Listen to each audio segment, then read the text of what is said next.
Good afternoon, everyone, and welcome to the Project Greenprint Industry Showcase event. We are thrilled to have everyone join us in person or virtually for an update of the Project Greenprint digital platforms and to witness the launch of ESGpedia, which powers the Greenprint ESG registry. I'm Grace, Senior Marketing Manager at Stax. I'm Mary Jane, Event and Marketing Executive at Singapore FinTech Association, and together we are your MCs for today. Before we begin, we'd like to express our sincerest thanks to the guests of honors for gracing today's event. Mr. Shadab Tayabi, President at the Singapore FinTech Association, Dr. Darian McBain, Chief Sustainability Officer at the Monetary Authority of Singapore, and Ms. Sherry Ng, Country Director of Singapore and Malaysia at Google Cloud. We'd also like to thank our official event organizers, the Monetary Authority of Singapore, Singapore FinTech Association, ESG FinTech firm Stax, event partners Google and Elevandi, as well as all the companies and partners who will be speaking today. We have close to 200 in-person audience today here at Google and more than 300 attendees tuning in virtually.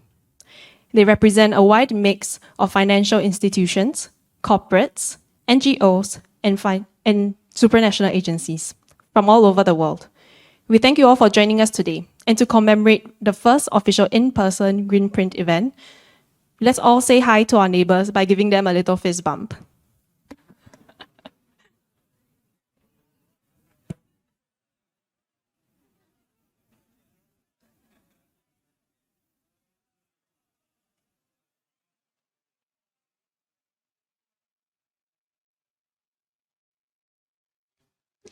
There's a profound disconnect between the environmental, social, and governance data companies need and what's available to them.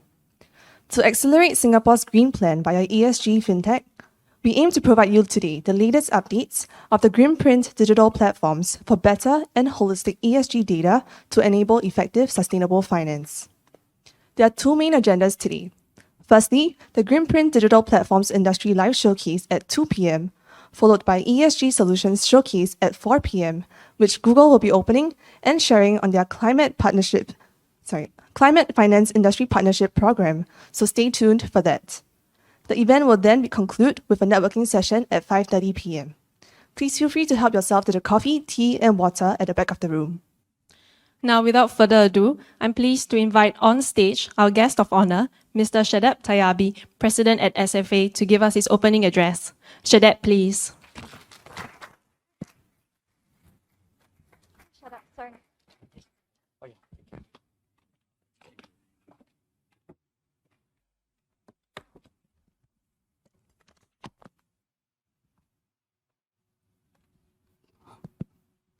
Good afternoon, everyone.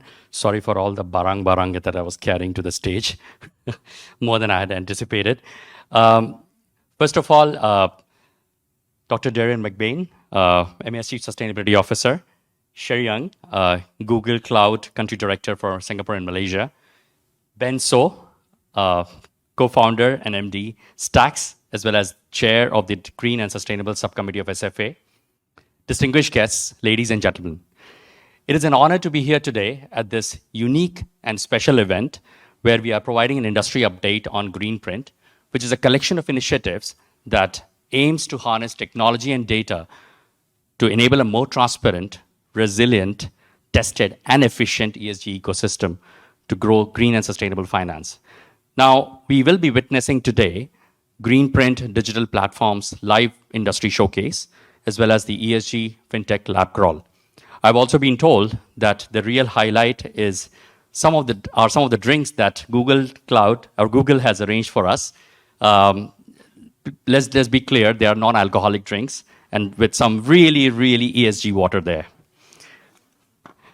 As some of you know, given we at SFA are the National Industry Association representing over 850 plus members as of yesterday, our focus has continued to remain on focusing on some of the issues such as advocacy for our members, business growth, efficiency in capital raising, as well as talent growth for our member companies.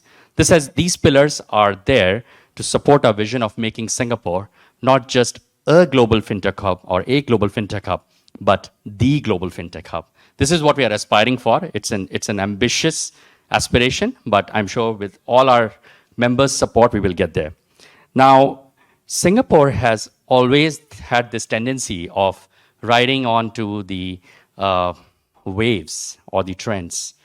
Actually, we predict the trends much earlier. I think as a country, we have been very good at thinking about what's going to come in future and working towards it, building ourselves a more sustained or sustainable infrastructure and to support those trends. Now, ESG naturally is in ESG has to be nimble and sensitive. We are nimble and sensitive to these tectonic shifts. Now, SFA is working closely with all the policymakers to work on solutions which are more focused towards upliftment of ESG awareness, as well as being the advocacy group for our members. The question is, how did we build this? In order to achieve these objectives, we needed to bring together a team of people who can represent the different industry segments and bring forward their areas of expertise. So we have members offering the following ESG solutions. And this is a bit of a long list. Please bear with me. Data acquisition aggregation, data analysis, reporting and disclosures, finance, certifications, ESG advisory and training. The only thing that is missing here is ESG tweets. But let me be very clear, we are not going to offer that anytime soon. Now, talking about the ecosystem and the power of network, it takes a collective effort together to create significant impact. Project Greenprint is leading in the right direction, and by supporting such a campaign, we hope to collectively make a breakthrough and contribute our efforts in making Singapore leading by example in ESG within the financial sector. Now, how are we doing this? Why are we doing this and how are we doing this? We want to add value to the whole green and sustainables ecosystem and bring participation from the industry. Now, we want to empower companies across industries, and I'll give you a bit of an analogy here. Think of Wall Street meeting Main Street. Now, in this case, Wall Street are the specialized companies, which are the fintechs focusing on Main Street, which are the companies across multiple industries. So the idea is, this is where Wall Street meets Main Street. And I'm also glad to report that SFA, as an organization, is acting as a bridge between industry players, as well as key stakeholders like regulatory bodies, as well as other policymakers such as ESG, MTI, EDB, as some of the examples. We have created and formed a green and sustainable subcommittee, which has been working very closely with members of the industry who are part of this Green Finance Industry Task Force, or GFIT work streams, to tie in closely with the work being done by financial institutions as well. Now, this work is in the space of ESG, is of course in the ESG space, but the work is focused on taxonomy, risk management, disclosures, as well as driving green finance solutions that can be emulated in the fintech space. Now, again, to us, it is similar to Wall Street meeting Main Street. Now, some of the next steps, let me just focus on a few of them. We will continue playing our role in fostering the development of solutions that channel capital towards a resilient net zero carbon economy, and which is supported by green finance. And most of our companies in the fintech space, especially targeting green fintech, are working towards that, collaboratively working with the various stakeholders. As one of the immediate steps, we can collaborate with GFIT for aligning on taxonomy as well. SFA remains committed to providing continued support as well as industry initiatives on ESG. Project Greenprint is one of them, with more to come in collaboration with other subcommittees as well. Thank you, and please join me in congratulating MAS and Stacks for this milestone well achieved. Thank you. It's now my pleasure to invite on stage Ms. Sherry Ng, Country Director of Singapore and Malaysia at Google Cloud, to give us a keynote speech. Sherry, please.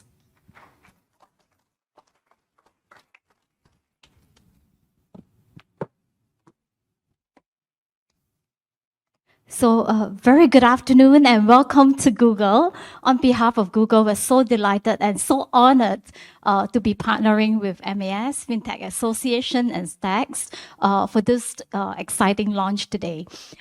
So I want to just, I'm not sure about keynote speech, but I want to use this opportunity to basically make a few points, share a little bit about Google, but more importantly, Google Cloud, and what does that mean in our role and mission in this very, very important and strategic mission for all of us. As Dr. Duran talks about it, it takes collective action for all of us in the room today to drive towards a result, solving a problem that will be sustainable. So I'm going to share a little bit about that. So I think Google needs no introduction, but I use this platform to basically share a little bit. If you look at the portfolio of solutions and companies that we are so privileged to represent in this era, Google has 9, core services that are serving individually 1 billion users around the world, each one individually. And also some of the works that we've been doing in the ads and marketing platform side to help our customers pretty much bring and expand and grow their business in the arena of customer acquisition. So our ambition here at Google Cloud is to really bring the full portfolio and power of Google, to help enterprise meet their growth ambitions in the market through Google Cloud, and also the portfolio of different exciting initiatives through the other companies across the Alphabet portfolio. Oh, sorry.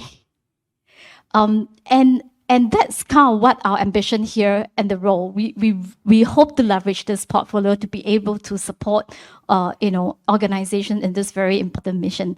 And given that we are in this, Greenprint, Project Greenprint initiative, I think it's very important for us to talk a little bit about our own commitment in terms of this sustainability journey. We're looking at, as we plan for the future, we're looking specifically at 3 core pillars of how do we drive sustainability in the things that we do on a daily basis. We're looking at 3 core pillars. Number 1, how do we accelerate the transition into a carbon-free economy, and more importantly, bring about the circular economy to reality. We're looking at helping organizations really decouple, what it means to drive business growth without having the intensity of growth from a carbon perspective.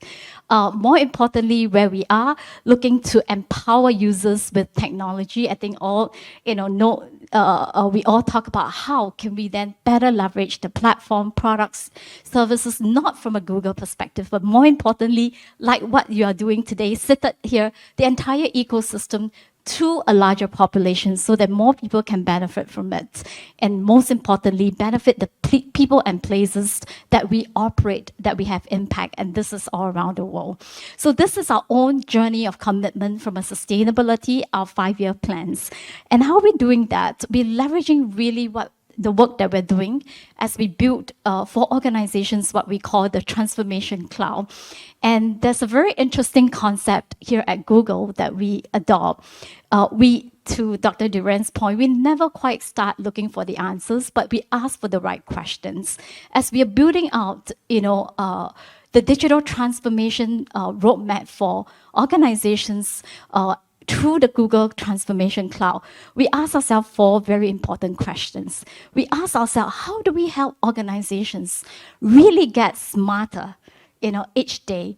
How do we help, organizations to liberate? Today, a lot of people are trapped by certain certain solutions, certain environment that you're operating in, but we really hope to create a platform that will give freedom to innovate, freedom to bring, good solutions like what you're doing today in the room, to the market faster.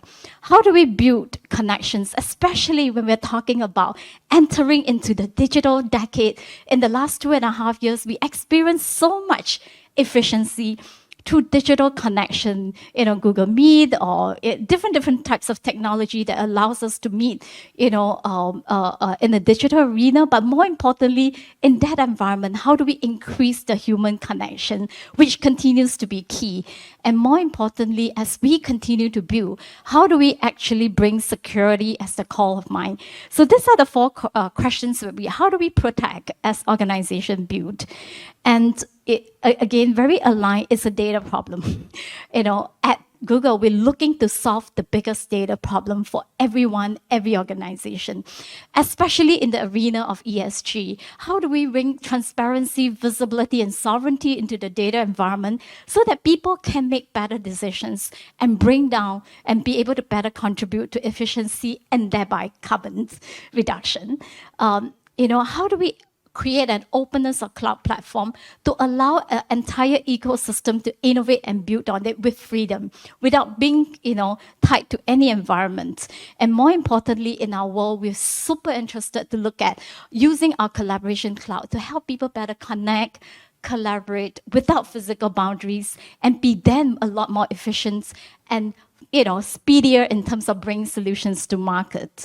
And definitely, we are very privileged to be in this a position with our global skills of operations, be able to see, everything that is happening, especially in the arena of cyber threat, and how do we then bring protection. But what is super, super relevant is we're using this forum at Greenprint to really share that we bring this through what we call the world's cleanest cloud. A very interesting data point that Google has been carbon neutral since 2007. And by 2017, we have made good the commitment to be fully powered with renewables. Now we're entering into what we call the third decade of climate action, where we are really looking at how do we accelerate the path to be carbon free. Not just for Google, but for all the organizations, our partners and communities that we work with.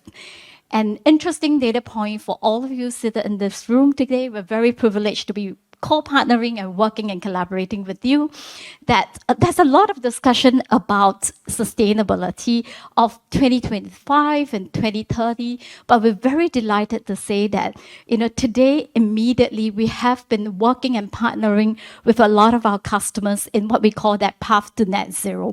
And you'll hear a lot this afternoon, but the basic point is by moving that workload to cloud, you immediately reduced your efficiency, leveraging technologies like AI and ML. Again, we help to contribute, to a very important issue around the world.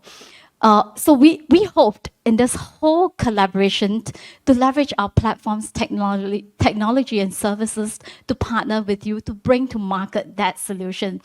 But more importantly, we wanted to open this environment to welcome all of you here at Google and really to get a sense of the Google culture, how we operate and work. And we're very open.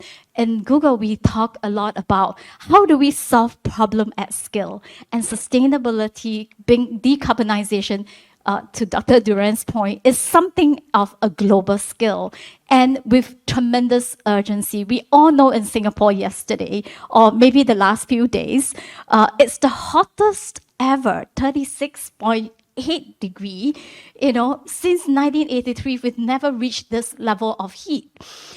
So it's very urgent for all of us to come together. And we hope to leverage a little bit of our environment, our facility here, and our culture to support this movement and industry, especially, super proud, as I'm a Singaporean, that we are initiating a very big, industry movement here from Singapore. And we have the ambition and the skill to be able to bring this to the world. So we look into what we call a moonshot, environment, and welcome everyone to come and brainstorm and create solutions jointly with all of us. As I closed, I would say, great ambition all of us have in this room, but the path to a greener, cleaner, healthier future for all of us begins with a very small decision that you and I make each day. And I welcome all of you into, this entire industry movement to know that we at Google are very, very committed to partner, to support, to collaborate, to bring the solutions that will solve a problem at global scale. So with that, I wish you a very productive afternoon and look forward to interacting with all of you. Thank you. Thank you to Sherry and guest of honor for the insightful and meaningful speeches to fittingly open today's event. Project Greenprint aims to harness innovation and technology to promote a green finance ecosystem through helping to mobilize capital, monitor sustainability commitments, and measure impact. In November 2021, the Monetary Authority of Singapore announced that it will partner the industry to pilot 4 digital platforms under Project Greenprint to address the financial sector's needs for quality and holistic ESG data to support green finance. I'm extremely pleased to welcome on stage Mr. Benjamin So, co-founder and managing director at Stacks. Stacks is a Singapore-headquartered fintech company focused on ESG fintech in partnership with the MAS Project Greenprint. Today, right now, Stacks officially launches ESGpedia, which powers the Greenprint ESG registry. Ben, please take it away.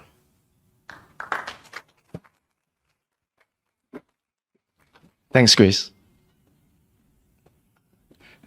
Hello, everyone. Good afternoon. How's everyone doing? Good? It's really great to be here with so many people in person, right? I've been fist pumping and having handshake with so many people today. Yeah, and it's really exciting because we have so many people from so many organizations here leading the way in ESG. We also have so many people dialing in from all over the world, and we're really grateful to be here. Thank you also to all the guests of honor, and also to Google for your kind hospitality in hosting this event. At Stacks, we believe that sustainability is a collective effort. And we are very fortunate to be able to partner with the MAS as part of Project Greenprint and also collaborate with multiple financial institutions to be able to learn what they are lacking in their journey in ESG. So we ask some of these financial institutions to share their thoughts in the following video.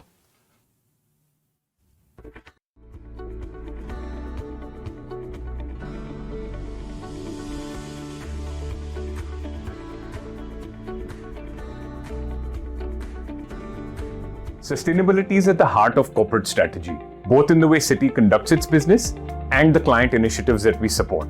Our sustainable solutions, from sustainable supply chain finance through to trade loans and agency solutions, are proven and in live operation, meeting our clients' sustainability ambitions. Our partnership with Stacks and MAS is expected to amplify sustainable finance by leveraging standardized ESG data available through the ESG registry.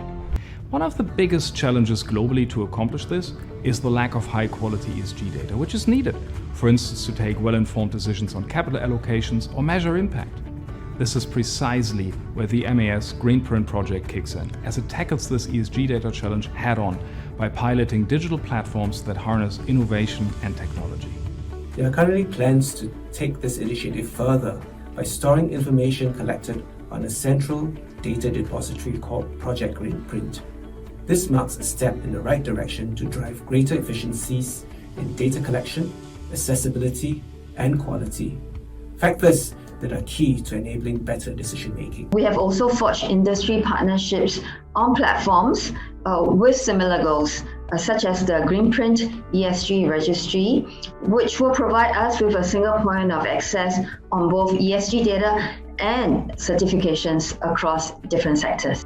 As a founding member of SG TradeX, contributing to Singapore's development of a secure digital supply chain ecosystem, Standard Chartered's sustainable finance framework and innovation expertise will strongly support Project Greenprint's goals of leveraging quality data and promote green finance.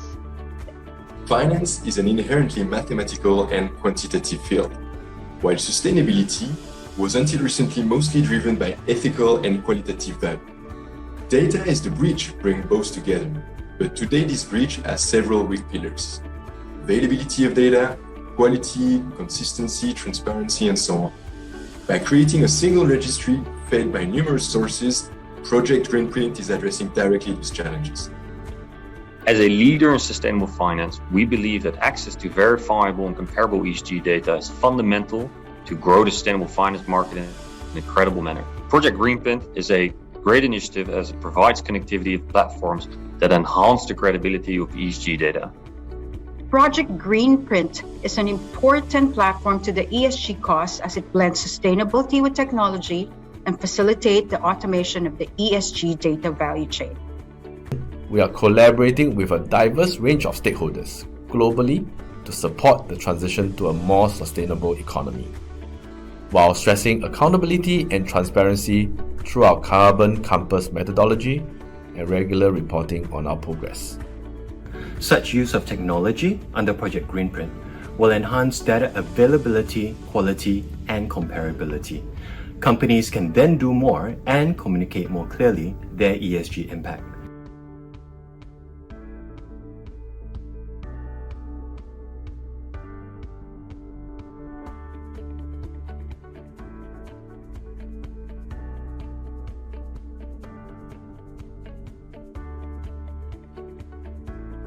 You know what they say about Murphy's Law, right?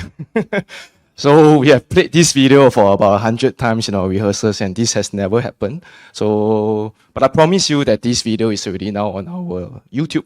And if you fist bump me later, I will share with you the link. All right. So, but from the video, I guess it's still clear to see that, you know, the industry does believe in the value of ESG data. And from the conversations that we have had with more than 150 organizations in the past 6 months, we have an understanding of what does good look like. And we are trying to achieve that with ESGpedia today. So Stacks has developed ESGpedia platform to serve as the Greenprint ESG registry. And it is already deployed today. And as the name suggests, you know, ESGpedia is trying to be an online encyclopedia, or for the younger people here, a Wikipedia for ESG data. So we are already integrated with 3 different types of broad categories of data. You know, firstly, we are integrating with self-disclosure platforms, reputable self-disclosure platforms like CDP, and you'll be hearing from John later from CDP, and also other self-disclosure platforms like Low Carbon SG from GCNS, and of course, the other disclosure platforms in Project Greenprint whenever they are ready. Besides that, we are also integrating with ongoing data platforms. So these are a variety of fleet management platforms, building management systems, agriculture and plantation management systems, whereby they utilize a variety of IoT, satellite, and drones. And hence, we are able to capture data from them directly into our platform, directly from the project source on an ongoing basis. Thirdly, some companies have also achieved, through third-party verifications, ESG certificates. So these certificates have been awarded to these companies, and depending on their sector, it could be a BCA Green Mark or SGBC in the building sector, ISCC or ISPO for agriculture, or Vera and Gold Standard, IREX or ISO. So in ESGpedia, we have already aggregated on a digitalized basis all this data from different sources into one single platform. So this serves the value whereby we are therefore able to structure this data and make it interoperable towards variety of use cases.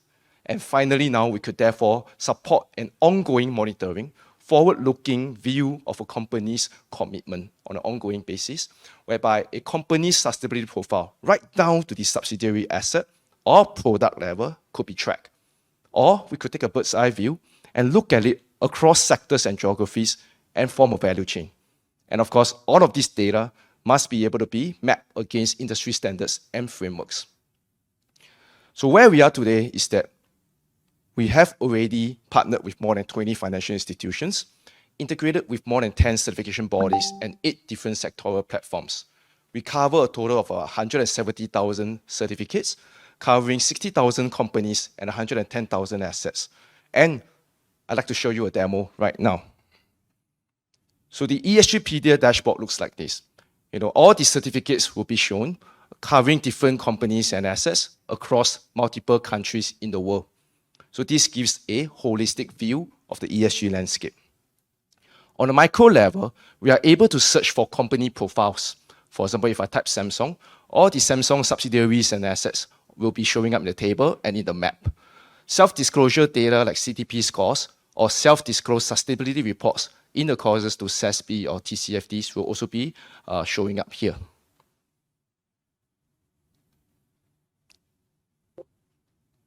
Okay, Murphy Law Part 2. Okay, now it's going on. Right, so it will also be showing up here. And besides that, okay, we also have, you could see a segment of ongoing data, okay, whereby these are actually feeds from ongoing data platforms, but they would be behind a control of access rights. So only relevant accounts will be able to view that. All certificates that have been achieved by Samsung, for example, LEED, ISCC or BCA, across its multiple assets all over the world are also recorded in this section here. So this forms the profile page of Wikipedia for ESG on ESGpedia. So the certificate finder also allows us to be able to sort and filter certificates via standards. So you can see the different standards that we already integrated. So if I pull out LEED, for example, all the LEED certificates will be showing on our registry.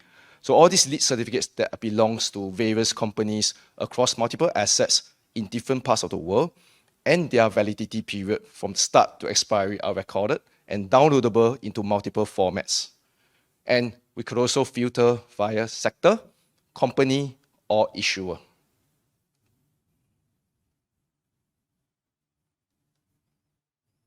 The data vault is where we have integrated with third-party platforms data from other platforms into our registry.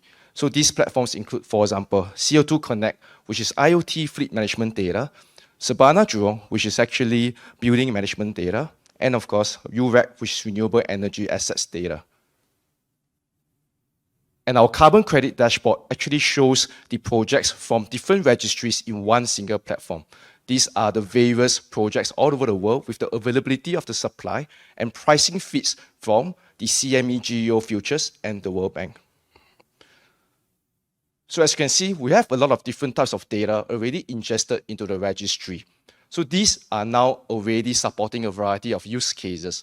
For example, we are working on green and sustainability linked loans and bonds with banks, investments from fund managers when it comes to funds, private equities or REITs, insurance products, and carbon credits and RECs. These financial products could be further enhanced digitally with the use of DLT and smart contracts that are available. And because we have had some experience in various sector use cases, we have also further developed playbooks. The playbooks are aimed to simplify ESG to be able to provide an easy way to help companies, financial institutions, and organizations navigate ESG. For example, firstly, in agriculture, we have heard from multiple stakeholders that there is a lack of transparency within the supply chain, within the multiple tiers of the supply chain. There's also a lack of data at the upstream farming stages. And to that point, we have already integrated with multiple registries in the agricultural space. For example, ISCC, RSPO, and MSPO. We have also partnered with other platforms, for example, SG TradeX, which is also a Project Greenprint partner, and you'll be hearing from the CEO, Antoine, later. And we have also partnered with Hevia Connect and Greenon. So both Hevia Connect and Greenon are collecting and aggregating data from the agricultural sector, namely the palm oil and rubber sector, and you'll be hearing from Daniel of Greenon later. So with all these partnerships and data in place, we are therefore able to support a variety of financing use cases and also support a global asset manager in its investment traceability use case. Secondly, we have a playbook in the building and construction sector. In the building and construction sector, there is a typical pain point, which is there is a lack of data from day one of construction up to the TOP certification stage. And beyond that, even after the building is completed, there is a lack of data on an ongoing basis to continually view the developer or building owner's commitment to sustainability. So to that, we have also integrated with registries on a global scale. For example, BCA, SGBC, LEED, and BREEAM. And besides that, we are also partnering with building data platform providers, for example, Envision Digital, Evercom, and Sabana Jurong. In fact, you'll be hearing from Eugene from Sabana Jurong later today. And with these partnerships and data in one single platform, we are therefore able to help building manager and owners, project and property developers to now be able to manage buildings and projects more efficiently and, of course, more sustainably. We also help them to get financing use cases done. And also, a fund manager has even started working with us to create green REITs. This data is also interesting because it also helps insurance companies be able to have an ongoing view of risk and hence be able to help them price their products better. The third playbook that we have is transport and logistics sector. And this personally is a very meaningful thing to me because the transport sector isn't going to be green anytime soon. They can't change their vehicles to electric vehicles overnight. So in other words, they are a transition sector for the next few years. And because of the lack of green certifications in this sector, and of course, because of the lack of data on the legacy terms, most of these companies in the transport sector actually get shut out of sustainability. So of course, we believe that sustainability needs to be inclusive too. So we have partnered with CO2 Connect, whereby they are able to give us a number, which is GHG intensity, or simply carbon emissions per mile. And this is influenced by a variety of factors that the fleet managers on the IoT could be able to provide. For example, driver behavior, fuel consumption, and geolocation. And with this data, okay, this GHG intensity number can then be used to set a baseline based on UN FCCC standards. And with this baseline, corporate fleets can now set a target for sustainability linked KPI. So we currently have 6 corporate fleets already working with us. Before meeting us, they had no idea how to get on sustainability, but now they have a way to build a sustainability linked KPI where they are therefore able to try to track them with our platform and also work with banks and insurance companies for financing. Notably, one of our partners, UOB, has partnered with CO2 Connect to actually combine their product of their current UOB U-Drive Green Loan with a sustainability-linked component with KPI tracking, such that now fleets will be able to transition towards sustainability effectively over time. And the last playbook for today, carbon credits. We think that carbon credits could also benefit greatly from more transparency. Currently today, many people are telling us that there are multiple registries in the carbon credit space, and buyers are telling us that they are struggling with a lack of transparency when they are trying to make offset transactions. In fact, the value proposition of a single common registry is further highlighted by the World Bank's recent work in the Climate Warehouse Initiative. So at Stacks, what we've done is that we have already ingested data from Verra, Gold Standard, and various renewable energy registries like IREX, Tiger, and ISO into a single registry. So all these projects are now on our single platform where we are able to have all of the project data in one place. And of course, on top of that, we complement this data, with ongoing data from our other partners like UREC, SASCRIT, and Envision. In fact, you'll be hearing from Florian from UREC and also Chong from SASCRIT later today. So with all these projects and data integrated in one single platform, what we have seen is that many project owners are now integrating this process directly to us on an end-to-end basis with the buyer. And a global MNC is now already working with us to be able to integrate their carbon offset activities directly with us on behalf of their global consumers. So as you can see, a lot of our work is already live, but there's a lot more work to do. Right, so our next milestone is on the 31st of October, right before the FinTech Festival, where we'll be trying to do the following. Firstly, we want to incorporate ESG frameworks into our platform, and that will be done in partnership with the financial institution partners and the Project Greenprint partners. Besides that, we are also going to enhance the data connectivity by providing more means and ways to connect with more platforms and sources, and we are going to expand playbooks across more industries. We haven't had time to go through some other playbooks, but for example, we are working with container sprinters in the manufacturing sector, and Rob will be presenting that shortly. But also, we are also working on various other sectors like hospitality, maritime, oil and gas, etc. So we hope to be able to deliver more in the next phase up to October. But of course, none of this could be possible without the help of partners. So we are hoping to have more partners on board. As mentioned just now, sustainability is a collective effort. We are trying to get more companies and trade associations on board. We're trying to work with more certification and data acquisition partners and financial institutions. We have multiple playbooks available that we hope we could fit you right in, or we could co-develop more playbooks together so that we can scale this up on a global scale. And lastly, I'd like to thank our Stacks team. Behind all of this, there's a team that is working very hard day and night, to build this platform with love. And of course, we are committed to our own vision. The Stacks vision is to provide transformative technology for the industry. But together, we hope to build this with you so that together we can leave a green and sustainable legacy. Thank you. Next up, we have Mr. Chan Kam Kong, Senior Vice President, Head of Research and Analyst at Singapore Exchange. SGX ESG Genome is a disclosure platform designed to support companies in their ESG disclosure journey, beginning from data reporting for regulatory compliance, fostering best practices via industry benchmarking, and ultimately meeting investor needs for a consistent and reliable source of ESG data. Kong, please. Thank you. Good afternoon, everybody. Very happy to be here. Thank you to the organizers, MAS, Stacks, SFA, and also for a wonderful venue from Google. Now, Singapore Exchange, I think, need no introduction. I think most of you would be familiar with the stock exchange side of things, but we're a multi-asset exchange. There's a fixed income element as well as derivatives as well.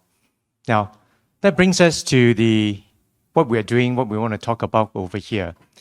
Singapore Exchange sits right in the middle, where you have the suppliers of the information on one side, the users of the information on the other side, be it investors, banks, FIs, to drive their investment decisions for green capital allocation. So that puts us in a good sort of place to be, because we get to see both sides, the pain points, as well as what's working. And most importantly, the companies on the supply side have been doing mandatory sustainability reporting since 2016. So we have a very good sample size with an average of about 5 years of history to work around with, to figure out what's going well, what's not. And while we were at it, it was a small little problem that we were sort of, the team and us working together as a side project to see how we can fix this in terms of the information disconnect. What we saw, the supply side, the companies, right? In terms of the information that they're providing and the format in which they're providing, is not quite speaking to the investors. There was a disconnect. So as part of our day job, we got into this and figured that we should work on it and see how we can solve the problem. Because I think over here we have all talked about we need the data and we need to solve for it. And it's not too often we find that the problems that you are solving, there's actually a wider audience that wants to figure it out as well and work together. So I'm very grateful for that. Now, to give you a little bit of background in terms of the landscape, corporates that we see on the one hand that is producing the information on an annual basis is totally overwhelmed. That's a single word. Because they are trying to figure out the different frameworks. That's number one. And number two, in terms of the beautiful PDF reports that you see that is largely narrative driven, and then they have tags and tables 50 to 100 pages long easily. It's a piece of art, and they are so tired after each time that they produce. But when it lands up on the user, the investor's side of things, right? Where does that go? It goes into a pile, or it goes into the delete mode, because investors, especially that we've seen, all right, they want to use and consume the information in a structured data format. They want it to be able to compare across a sector to figure out who is the best guy out there in the sector that they're investing. They want to consume it like the way they consume financial statement. So that is not quite getting across to them in that fashion. So if I were to take a step back and say, where is the source of all this data? It's got to come from the corporates themselves. At a micro level, you may be talking about IoT sensors, electricity consumption, but it all aggregates to a level where, as a corporate, they disclose, and that would be a good source to begin with. So, one question that you may ask, why is the exchange concerned with that? Number one, the green capital allocation that we talked about. And at a micro level, on a daily basis, we're very concerned with price discovery. If that green capital allocation bypass Singapore, that price discovery process breaks down for us, and I will be out of a job. So I'm actually just trying to save my job at the end of the day. Okay, now let's bring us to the solution in terms of what we are trying to do. Now, ES Genome, that's what we call it. The main idea is to make sure that we have a mainstream quality and structured ESG disclosures from the companies coming through. Mentioned earlier on, investors, banks wants to consume it in a structured data format, yeah? And it should be of quality, right? In terms of being able to compare it across, we need to have definitions of each of these metrics around them. Transparency to enable users of the information to be able to access this data set readily, and we have committed to make sure that this data will be provided, FOC to the to the community, and efficiency. Now, that has to be a big hook for the companies to get onto the platform to report, because they are already very overwhelmed at this point in time. How do you get them onto another platform? So there are a couple of hooks which I will talk about in a subsequent slide, but this is at a high level, mainstream transparency and efficiency. That's what we want to achieve arising out of this. Couple of other thoughts out there. It's got to be interoperable. That's a big word. Lionel has talked about it as well, right? We need to make sure that we can plug into the global system. Accessible ESG data with consent by companies. Again, this is a case whereby it's because of the sensitivity of the information involved, it's got to be by consent so that companies will be comfortable in terms of putting their data into the system. It's got to be aligned with international frameworks and standards. In this instance, we don't want to do something that is uniquely Singapore, and then that would compromise in terms of our interoperability and be able to plug in. So we focus on very basic set of metrics because there may be different frameworks out there, but if we were to talk about it at a metric level, some of, a basic set of data sets and metrics to begin with, they are usually overlap with quite a number of the standards out there. And we've done a lot of work in the background in terms of verifying that. We've gone on consult, we've, scraped the annual reports, 110 companies over the past 3 years just to come to that, to make sure that it is validated as well by the buy-side folks. So right at the bottom, the participants, listed company, it is a small part of the total ecosystem, which, the broader ones would be private, mid, small cap companies, and obviously the financial institutions to use it for their decisions. Now, next, I will go into a little bit more in depth. I only have 60 seconds left. But let me just break it down broadly, all right? There is only 3 components. I won't go into the details. Ingestion. It will allow for companies to manually input or update or an API upload into ESG Genome. We will guide them with commentaries and explanation on what each of these metrics represents. There should be discussion on strategies, processes, board statements, and targets. The reason why we put this in is because currently you'll find that when you flip a sustainability report, it is mostly 80% narrative driven with another 20% of tables, charts, so on and so forth, right? Numbers. We're going to reverse that.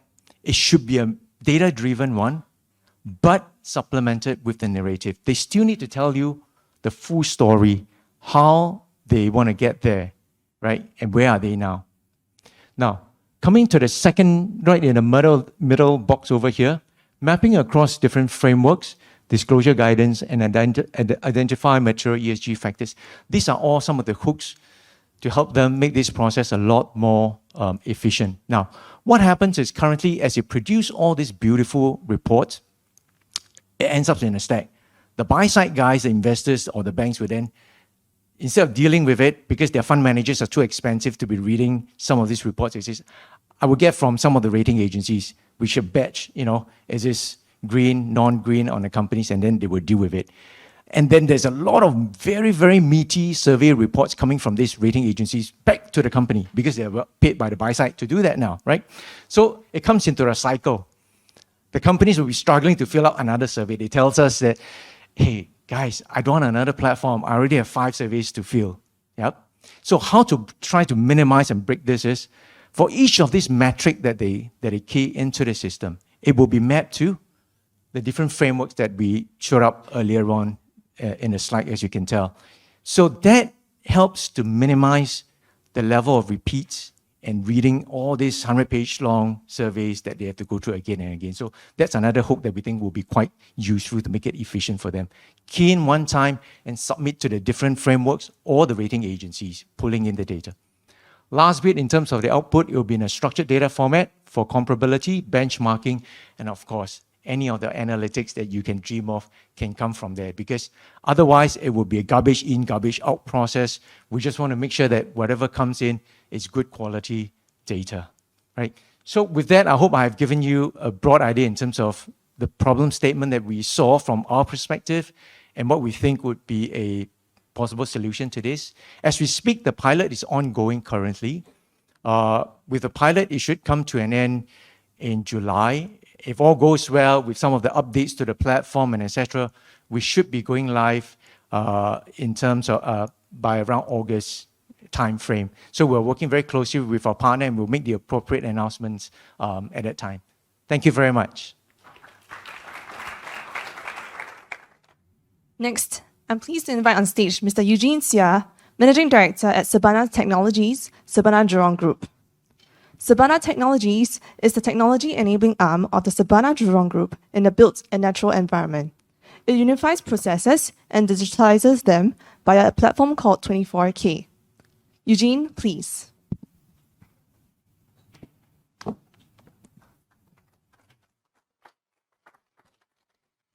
Thank you, everyone. So 2 years ago, as a lecturer in NUS, I was teaching some students, class of 50, and some of them came up to me and asked, Eugene, can you please clarify on technical matters in construction, and so on and so forth. So I was thinking, why are you doing this? And I sat down with them and doing tutorials, and they told me that they're actually from the banks, and the banks are undertaking to go into ESG, but they are struggling to understand what goes on in construction. There are thousands of things that goes on in construction, and even to today, after 20 over years in the industry, I'm still learning. How can someone with only 2 years in a master's course understand what goes on there? That came to the idea that perhaps what we are doing in Sabana Jurong, we can contribute to what ESG is actually doing. And this is a presentation I'd like to show. So who we are? SJ is a company that works in the natural environment, urban, and infrastructure. If I have an elevator pitch with you, I will be able to say that we'll be able to design, construct, and manage any types of buildings except for two. One, nuclear power station, we don't do. Second, space station, we don't do. Anything in between, you can count on us. We are 16,800 strong, and in this case, over 40 over countries. So our vision is, being a consultancy powerhouse, as well as in the urban and infrastructure and natural environment. But most importantly, underlined by sustainability, socio-economic environment, as well as resilience. Now, we look at sustainability holistically, and not only just in silos. When we design, we build, we change the lives of people that stays in the buildings that we work in. We design, and where we're going to work in, i.e., our campus. We look at climate responsive designs because we know what we put in will affect operational carbon. Our campus is having 44% energy saving. Imagine the amount of operational carbon I can save. Studies have shown, Razor has just, from Reset in UK, has actually shown me his research that operational carbon actually is about 70 to 80% of the whole carbon footprint of a building. So guess who is the one that's producing 40% of carbon? Buildings. So what we'd like to look at is how then can we demystify the construction process? How can we demystify the design process? How can we demystify the operational process? That's where SJ is going to come in, and what is what I'm going to show you. 4 things. We have a platform called 24K, right? Started with 24,000 lifts that we were operating, and now it has moved up to 26,000, but we just like to lift the brand name called 24K. Ladies love it, 24 karat gold, easy to remember. My boss knows that we work 24 hours a day, 24K. So the thing is that there are 4 key thrusts that goes into this. First, digital processes. I think previous speakers have talked about how processes can be digitized from paper to digital process. Second, how are we going to design? That's where the Sustainability and Resilience Office comes in. Third, how can we manage it? And that's where SMM, which is the Facilities Management Group, part of the Sabana Jurong Group, comes in that looks at resource optimization. How can we bring in robotics and so on and so forth? But I think the last one, where I'm the managing director in, is the Sabana Technologies, the smart cities. How can we then demystify and give clarity to banks, to insurance companies and consultants? What happens in the building? The problem statement has been given to us is how can we then let them know what happens in the design process, which we have distilled down to 12 key elements on energy, for example, materials that goes in that we can monitor, not only just operational, but embodied as well, if there's any interest in embodied carbon.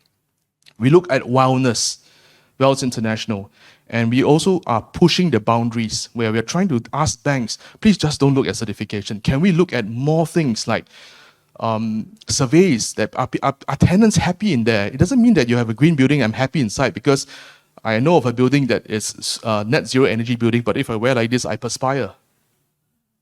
It has to be practical. So, Savannah Technologies, we have, I just was doing a count just now on sitting down, more than 32,000 sensors, all feeding into this platform that we have. And we are looking at increasing it to 50,000 in another 4 more years, and up to at least, well, if we are lucky to win a tender, it could be up to 3 million over sensors by 2030. So the data gaps, I mean, previous speakers have spoke a lot of data gaps. So in the built-in environment, plenty, especially in the design. Then what happens during construction? How are they going to get informed? My students are telling me that they are not too sure, especially when it comes to short-term loans. What actually happens inside?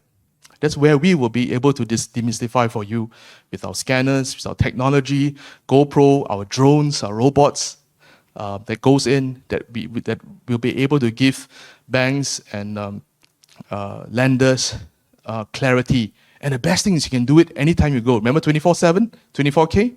Up to you. You can be even in the plane checking as well. Second is to look at what happens more than green mark. During the pre-certification, post-certification, we are looking at Wells International. We are working with TrueWays. We are working with ICECAR. They are now called Infrastructure Sustainability Council in Australia. So how can we then look in infrastructure and get it certified as well? And last but not least, how do we bridge the gap of lack of digitization and having the database? So we see working with partners as not only just in silos and which platform is on top of each other. We see it as wheels on a flatbed in a big ESG trailer, EV trailer, that all of us have played a part in it, all connected. So this is where developers, most important is government agencies, can we connect to you? And last but not least, financial institutions, which all be working together on a platform. And really is to share information so that we can make use of the insights. So let me show you with the next 3 minutes on how in the construction industry we plan to demystify the process, design, construction, operation. 24K, of course, with stacks there with Ben. First, there'll be application. Second, there's a pre-assessment. Then the actual assessment, award. Then we look at verification, which could be 6 to 12 months. Now, all these data, raw data, will be moving into a platform. And don't forget, this platform is for the construction industry, and that we'll be having insights inside to be able to come up with in a single pane of glass information for whoever's using it. It can be banks, it can be insurance companies. In fact, insurance companies have asked us, please, do something for us, because they want to move into green insurance as well, but they don't know how to.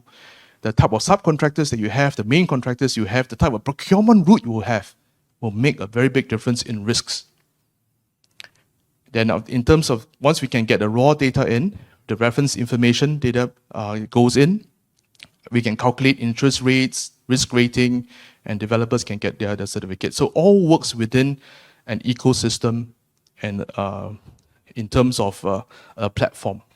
And I talk about this wheel, it's one of the wheels in this EV flatbed ESG platform that we have.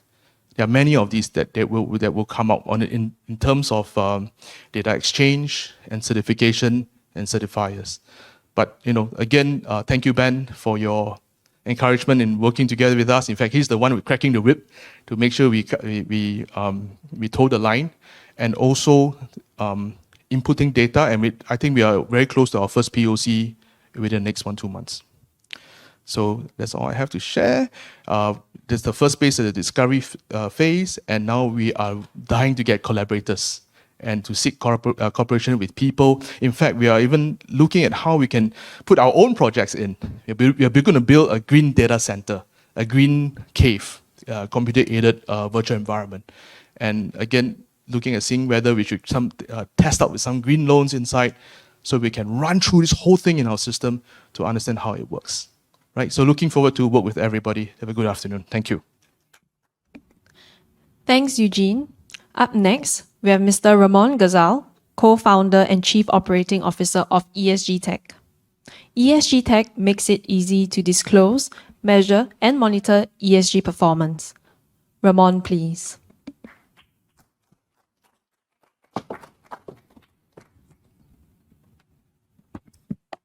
Thank you, and it's a pleasure to be here.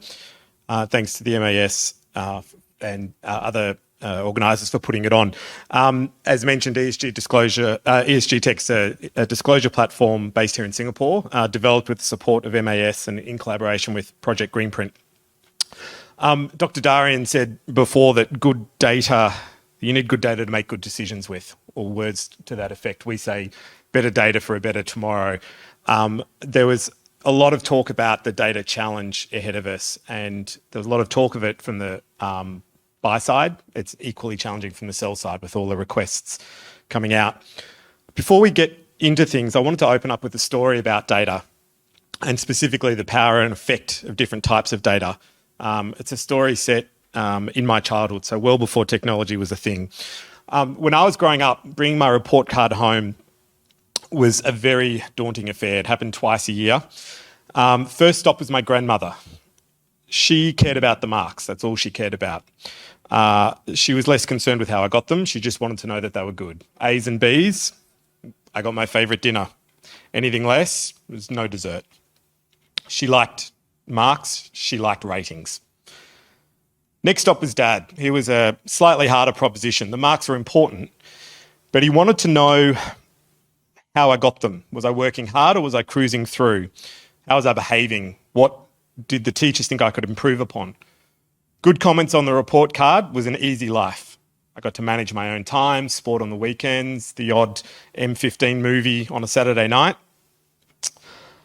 He was all about the opinions and all about what people said. Hands down though, the worst stop was always my mother. She was a school teacher herself, and she knew better to rely on grades and comments given twice a year, because she was a teacher and she knew teachers. She wanted evidence. So she'd check my homework.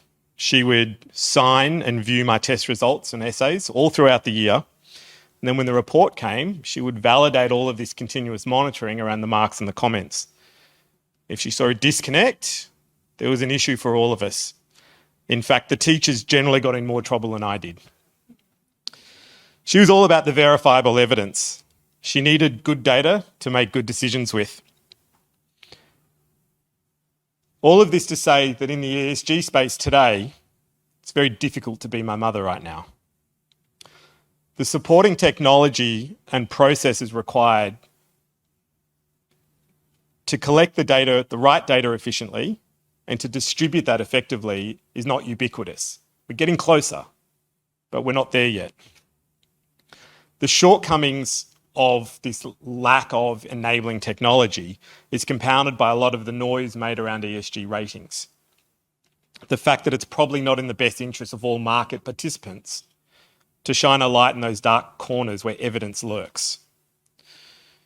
So if the future that we've talked about and we've heard from the previous speakers today, if in that future my mother's the archetype for how capital will be distributed in the main, and we believe it is, and believe it will be, then how a company declares, discloses and represents, and by virtue of that warrants, their ESG performance will become both an integral and an integrated part of capital allocation.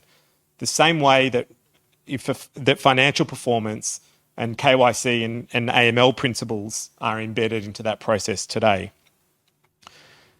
Companies will need to be efficient in their collection and management of relevant and material ESG performance data, and effective in how they store, manage, and communicate or distribute this data. I don't think I'm telling you anything you don't already know. It's been a theme of everything we've heard today. But it's not a small task, and a lot of the burden falls on the organisations who are declaring rather than the people asking for it. It's very, very easy to ask for data. It's very, very difficult to be continually asked for the same data. More disclosure requests means more data to capture, means more Gmail, more Google Sheets, more Google Docs, more Google Share Drives. Hopefully I stayed on theme for that. And generally the information flow is one way. Yeah, you ask for data, you get it, and then silence. So this is the problem for which we started ESG Tech, and we built a platform. All right, I'm going to try and do something that I kind of know I shouldn't do, which is voice over a pre-recorded video. Let's see how we go.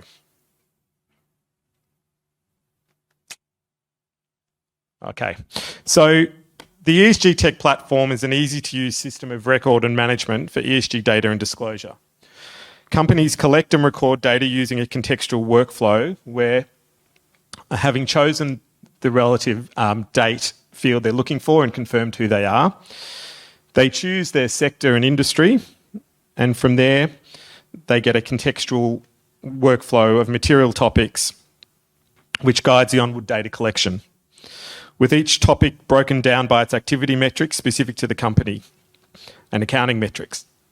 The relevant data is recorded alongside an opportunity to record stewardship, things like the executive owners and policy reference numbers, and able to store and retain relevant evidence either through the paperclip function that you can see on the screen there, or through integration into some of the many products we've seen today or many solutions we've seen today, or through a data Dropbox or integration into the back end. What you're seeing here is our live system in use today. This is repeated for accounting metrics, and everything that's captured, including the management commentary along the way, can be summarised by material topic and reviewed in the whole. Beyond that, companies can add a corporate statement and, if chosen, a board report, while retaining the ability to contextualise the disclosure based on the intended recipient. So you'll see there are a number of different templates. We've loaded one. This is the disclosure template output. So we spoke earlier about the fact that data is coming out in glossy reports. What you see here is the bones of what could become a glossy report, but actually the underlying data sits in a store separate. The system of record and audit stays resident in the ESG Tech platform, data stamped, time stamped, and with the ability to be integrated into something like an ESG registry. So you can maintain that provenance. But what you see is that the standard reports sit there so you can serve multiple masters without having to recreate data capture, data creation every time. The disclosure report has a variety of uses. Whoops.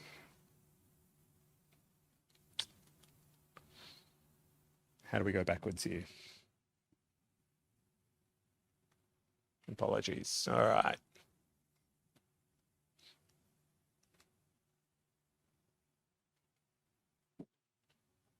There we go. Sorry about that. So the disclosure report has a variety of uses, from inclusion in capital allocation processes such as a loan or private capital placement, shareholder and regulatory reporting, as well as internal governance applications. Platform participants like advisors, consultants, technical specialists can connect with each other to produce the disclosure. So it's not just the sell side or the reporting entity themselves working in isolation. And it includes collaboration tools to create the various elements of the disclosure with the ability for the company at the end or the disclosing entity to sign the report off. So it can be used as a representation or it can be used as an artifact, a disclosure as part of a contracting flow. The platform was also designed in a way that can be used for custom reporting. So earlier we saw the ERQ previewed as a paper form. If you're a Singapore bank and you decided that you wanted to adopt the ERQ and you want to provide it in a digital form, giving your clients an easy way to submit, store, reuse a questionnaire over time in a way that the bank can access easily today as part of an application process or in the future client review, the platform allows for this. In Australia, we have an idea in politics called a Dorothy Dixer, where someone gets asked a question specifically to elicit an answer. I feel like there was a really nice setup before, and I didn't get my engineers to code this in the 10 minutes. But when the ABS released the ERQ a few weeks ago, we went about and built it on platform. This went live last night. So the technology that was talked about earlier by Anupam is actually available now today. The technology in the room seems to be struggling though. So let's try that one more time, shall we? Okay. I think it might be a pause. It's killing us.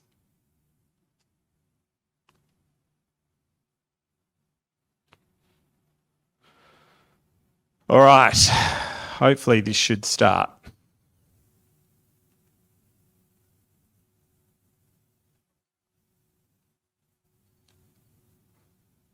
Okay. Thank you.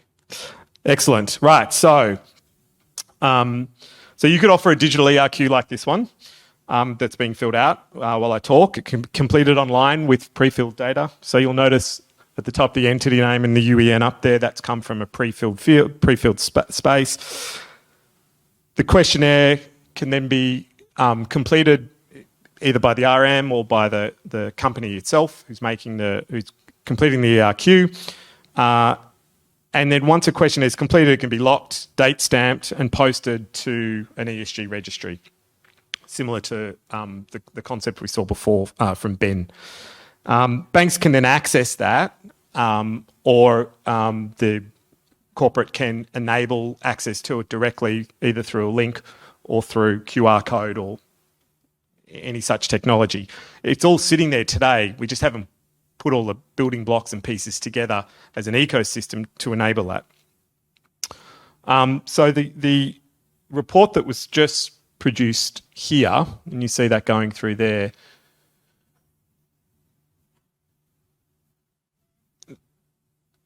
that reports all the data items will then sit on the platform, and the ability to view the report as a static piece, locked in time, then sits there, so you have the provenance.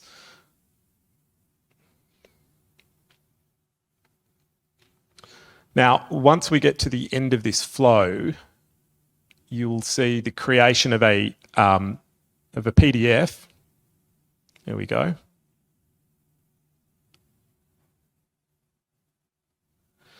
So that link there then lives in the public domain with the ability to post the ERQ report with all the answers that we've just entered in there and make that available and distributable.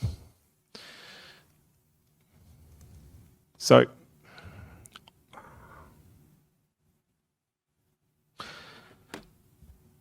if you pull out your phones, I know you're not supposed to pull out your phones in these type of forums, but if you pull out your phones now and get your camera code up, hopefully it might be a bit difficult at the back, but those at the front should be able to scan the QR code on the left. And what you should see there is the report that you've just seen auto-filled. Now, the report creation was done last night. The QR code was published last night, and I'm seeing a few smiles hidden behind masks. I'll take the nod as the positive. You now have a QR code with an ERQ digitized, made publicly available, easy to put access control on top, as technologists in the room can imagine, but ready to go. And that's 2 or 3 weeks after the ABS released the ERQ. Now, as you think about that, and you think about that report sitting on ESGpedia, Also think about all the other different types of use cases you have for ESG-related disclosure requiring specific and material ESG performance metrics that you can fulfill with an integrated system of record and management that uses an ESG common disclosure approach. The more times you use it, the more data that gets accumulated, the better the pre-fill, and the easier it is for the sell side or for the disclosing organisations to fill out these surveys. Now, helpfully, the middle of the screen's also blown out. However, if it were there, and if I think it's coming back, which is good, you'll see another QR code on the side. Please don't put your phones away just yet. Scan the code, and you've now got our contact details. There's a lot of talk about collaboration today, which is fantastic. There was a lot of talk about a multi-entity approach. We'd love to speak to you about your thoughts in this space. You see that the capability is built there. Please drop us a line. We'd love to discuss more. Thanks for your time, and thanks again to SFA, MAS, Stacks, and to Google for putting on today's showcase. Thank you, Ramon. Up next, we have Mr. Daniel Loh, co-founder of Greenon. Daniel, please.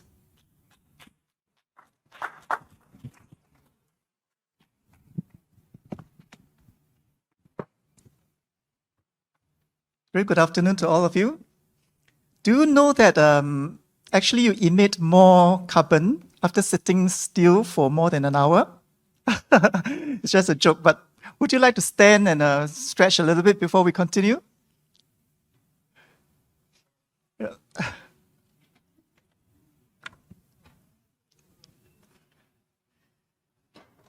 Thank you.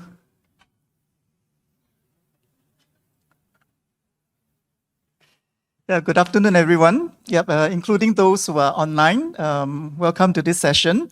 Yeah, I hope to introduce a very new and exciting sectoral data platform for verifiable disclosures in the agri-food sector, which will help to improve decarbonization pathways. Now, the name of the platform or the project is Greenon, which you are seeing it on the screen now.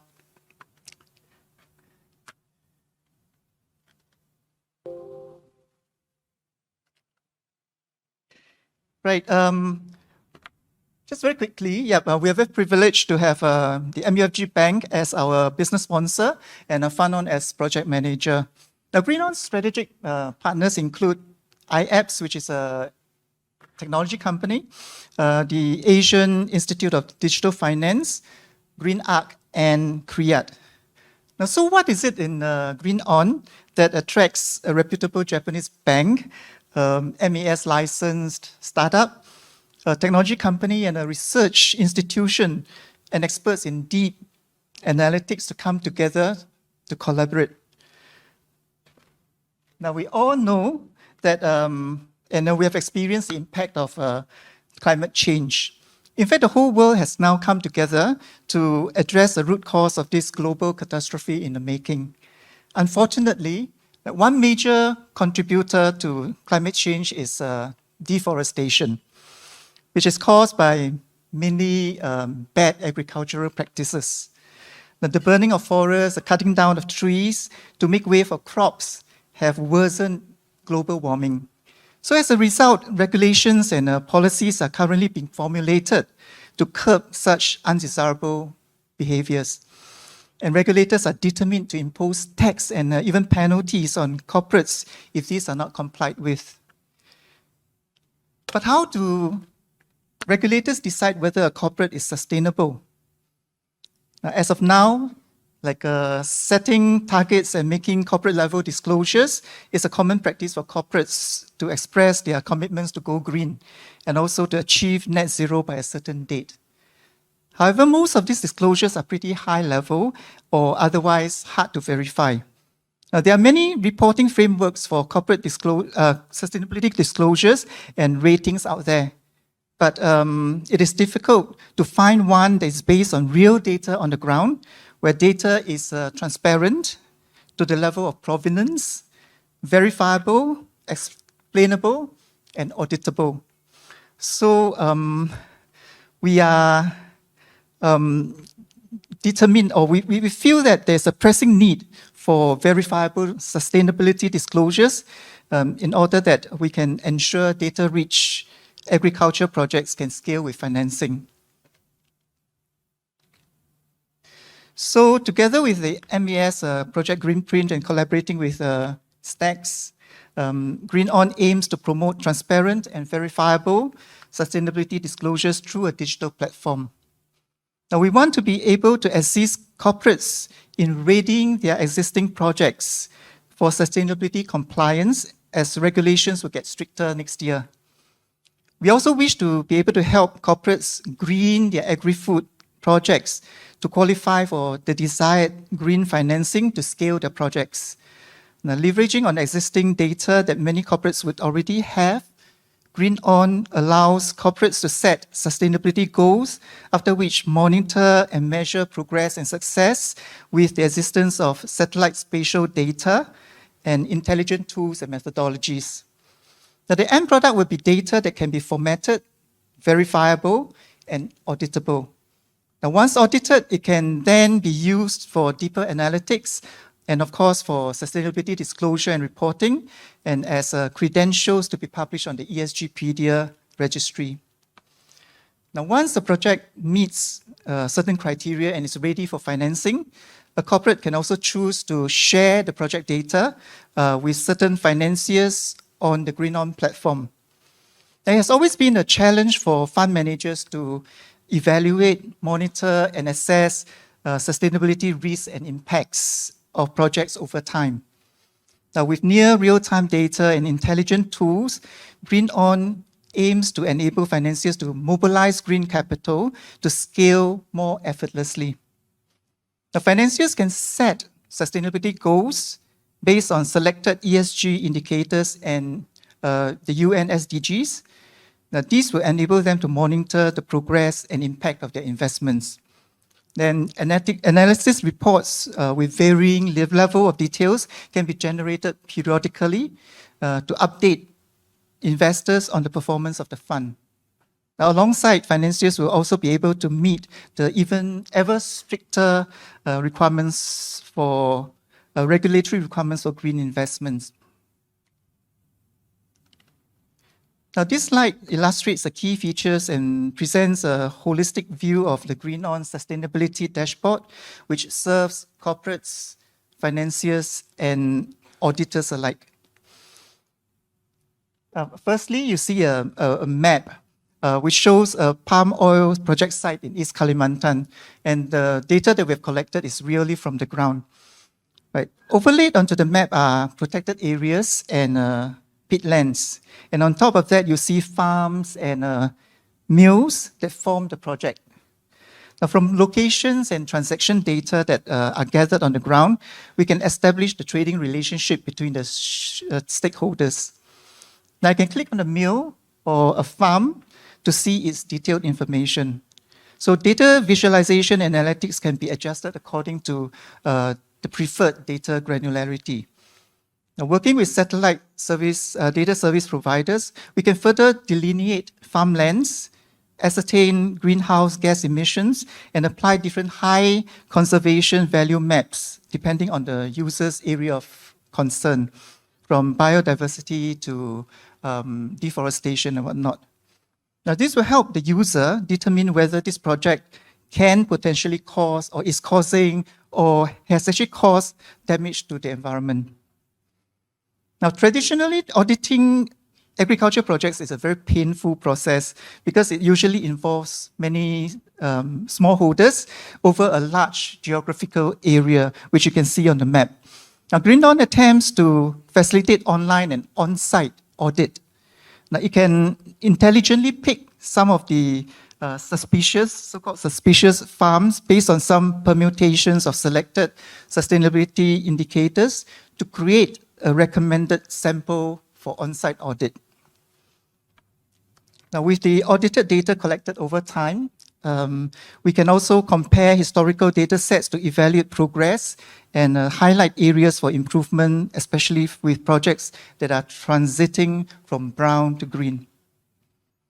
Now, on the screen, you can also see the colored bar there, which is the project green score and an impact score here. Yep. So based on different financing requirements, different sustainability models can be applied to intelligently generate the desired outputs for financiers to make informed investment decisions and to calibrate loan products to achieve different sustainability goals, be it the UN SDGs or it can be the specific ESG KPIs. And impact analysis can be performed periodically against these goals to measure the performance of the loan. Now, lastly, once audited by an independent third-party auditor, a corporate can choose to publish his good efforts on ESGpedia. The green credential is not just a score or a rating. It's now transparent, verifiable, explainable, and auditable. So from Green On, you can access the ESG registry by clicking on the ESGpedia icon, which you see there at number 5, the highlighted one. Yep, and it links directly to the ESGpedia corporate screen. And this is how the screen looks like. So you'll see the basic profile information of the corporate and its certified assets on the map. The certification details are listed below. And you will also find the projects that demonstrate sustainability based on the ESG and UN SDG models right below. So these are ongoing projects that will be refreshed periodically. Okay, this final slide, I think Ben has already gone through with you. Yep. So once you get into the ESGpedia site, you will see this very comprehensive dashboard. Right. So before I end this session, if you find this presentation interesting and you would like to collaborate with us, do contact me. I'm Daniel Loh. I can be contacted at this email address, my initial dl@greenon.io, or you can actually WhatsApp me directly. Thank you very much. Thanks very much, Daniel. I'd like to apologize to everyone here as well as the speakers for the technical issues. Please give us your patience as we try to fix them soonest. Right. With that, we've come to the end of the first half of the event, and we'll be taking a short intermission break. But don't go away just yet, as we will hear from an exciting lineup of ESG solution providers, including Google, who will be opening the session at 4 p.m. later. We'll see you shortly. Thank you.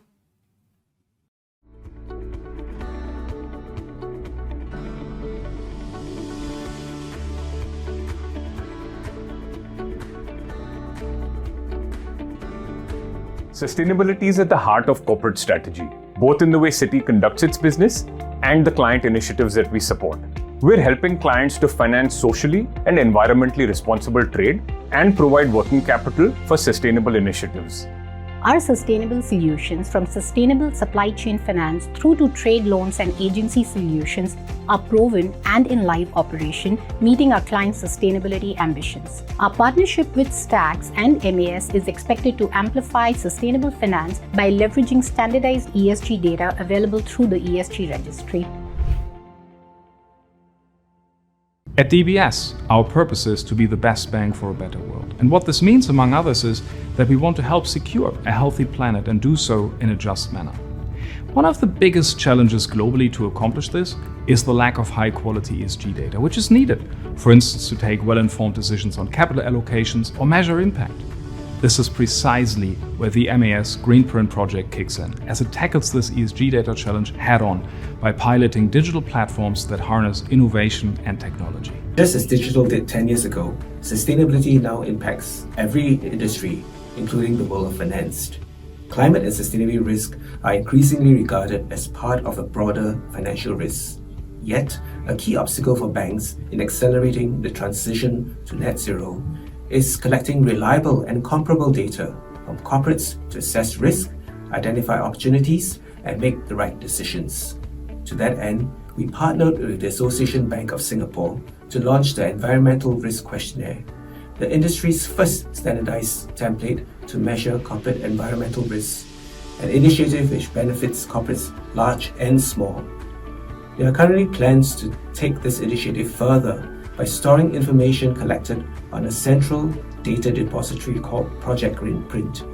This marks a step in the right direction to drive greater efficiencies in data collection, accessibility, and quality, factors that are key to enabling better decision making.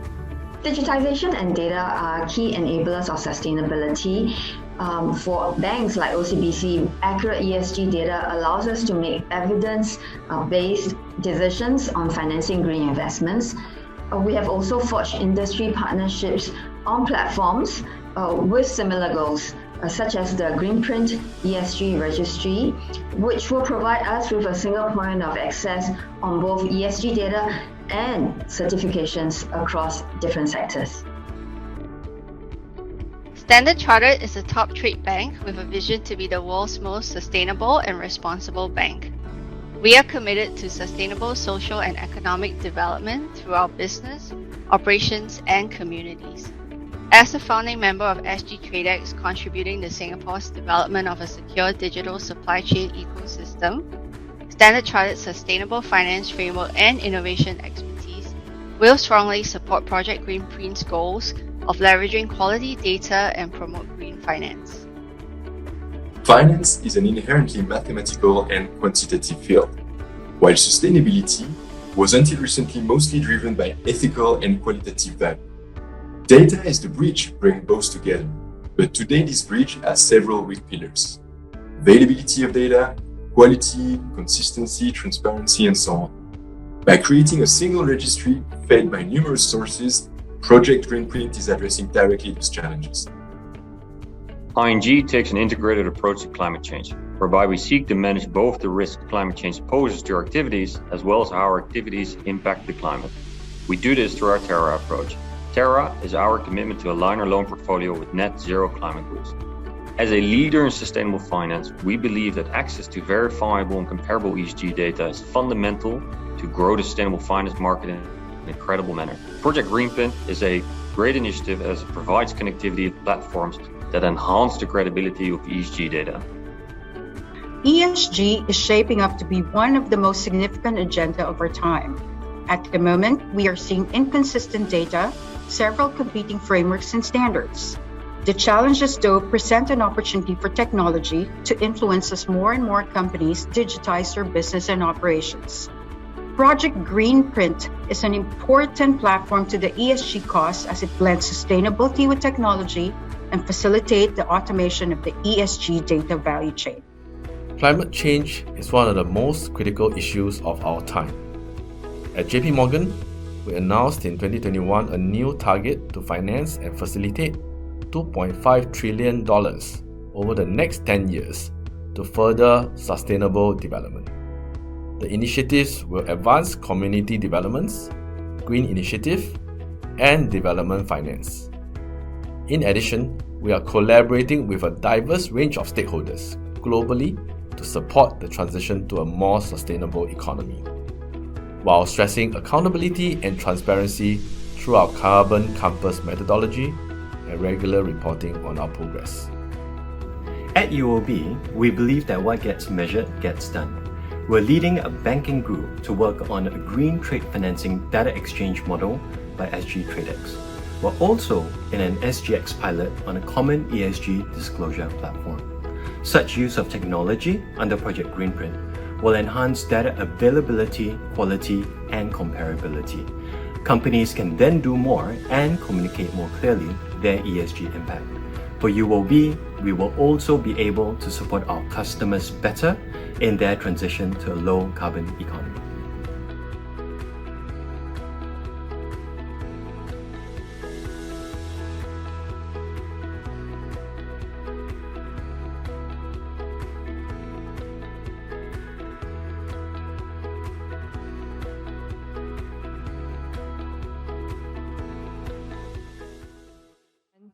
Next, I'm pleased to invite on stage Mr. Florian Dumas, Founder and Executive Director at UREC. UREC is a regulatory platform leveraging technology to help clients meet regulatory obligations with ease.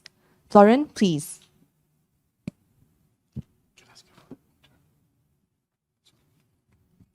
Hello.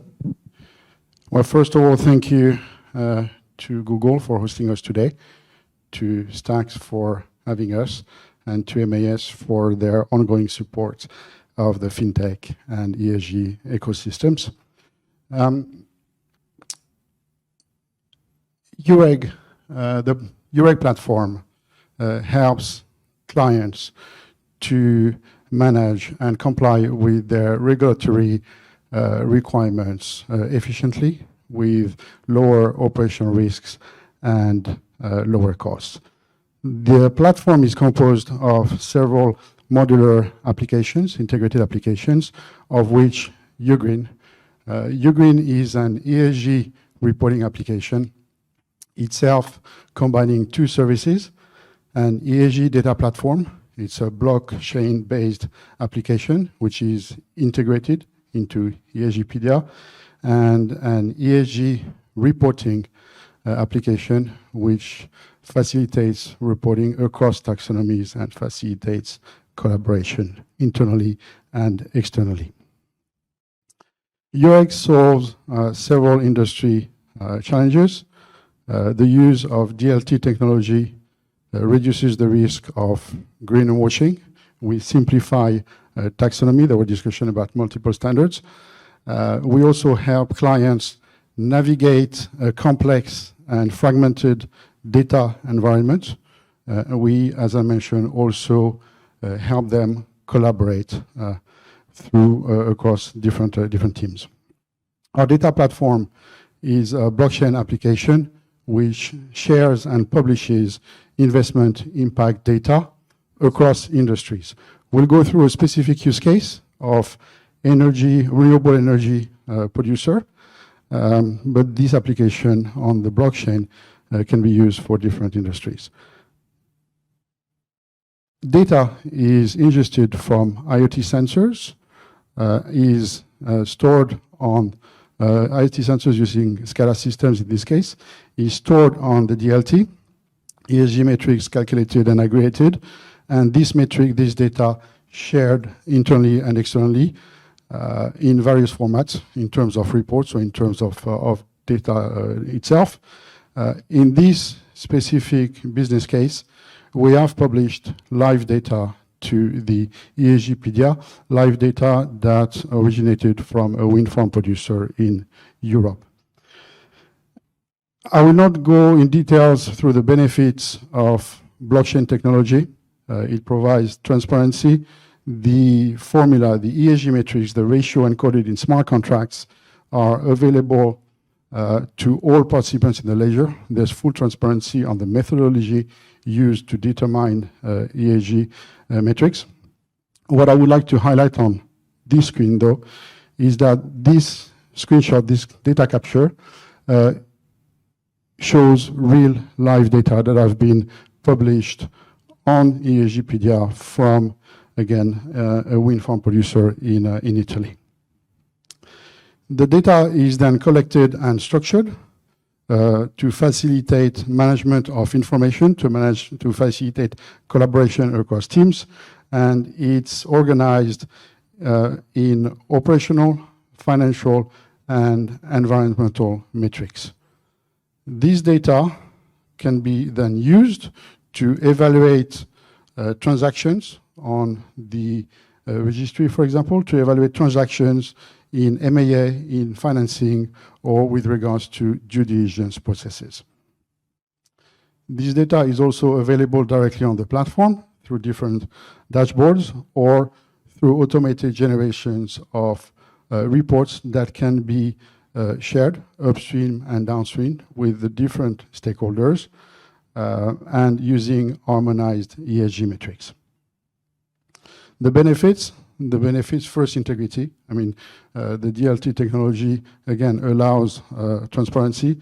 The integrity is encoded in the ledger. Efficiency and collaboration.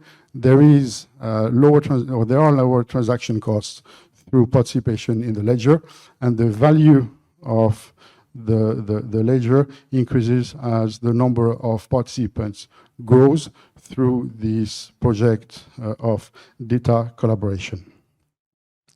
The reporting application allows for reporting across taxonomies, and here too I'll discuss a specific business case, which is of TCFD reporting. The platform facilitates reporting across taxonomies, TCFD, SASB, SFDR, ECR, SGX, standard taxonomies, but also customized at corporate level. Ben was talking about micro level, in any taxonomy, in any format. Data is ingested from various sources, typically from data providers, from registries, and is then used to automatically structure the information and generate reports. To the points that was discussed earlier in a couple of presentations, the reports are necessary because you need to produce them, you need to send them, but the data can be consumed directly in electronic format through API. Whoever needs to use the data can consume them the way they want. Another important parameter is that in this case of TCFD report, if the reporting entity needs to only report on the TCFD format, the data will be organized across the different sections of the TCFD reporting. Now, it is possible that this entity also needs to report across other taxonomies, let's say SASB or SFDR.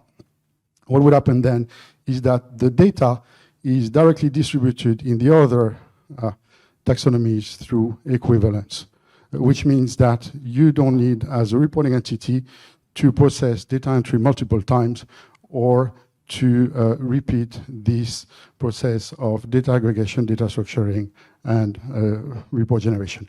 As I mentioned, the information is structured, the data or the reports are generated, streamlined, and disseminated to the various stakeholders, again, internally and externally.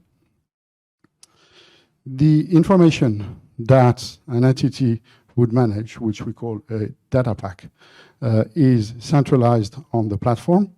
It's harmonized across ESG metrics that can be used for various taxonomies and is collaborative in nature. I mean, you can provide access to whoever you want. You can generate the reports you want, and you can send the information you want to the different stakeholders or business partners you would have. The benefits of this platform is, if you go back here, typically what you build when you centralize this information is your entity's single source of truth for ESG data. So the benefits there is that using this single source of truth allows you for modularity across reporting, across taxonomies, and across the different processes you need to go through. Data commons and pre-configured templates make it easy to report. A collaboration, because you have the ability to share the information, to share the report internally and externally, and to make it readily available to whoever needs to use it. The ecosystem, as a result, or the UREC platform allows and facilitates an end-to-end process with regards to ESG processing. The first, as I mentioned and as I explained in the renewable energy business case, the first thing it allows you to do is to collect and structure data and to push it to different platforms. For this example, we pushed it to ESGpedia. The platform also allows you to use readily available data to produce reports or to structure data in according to the needs of different reports, taxonomies that you might use, or again, for customized report, and to share it with your stakeholders, with financial institutions, with data platforms, with whoever you might want. What it does also is that it puts ESG at the core of reporting requirements for the reporting entity. By that we mean that we leverage our capabilities with regards to traditional financial reporting, whether KYC, compliance, regulatory reporting, to integrate both the standard financial reporting obligations and the ESG regulatory requirements into one single platform. There were some discussions earlier that a client doesn't want to necessarily connect to 5 platforms to do the same thing.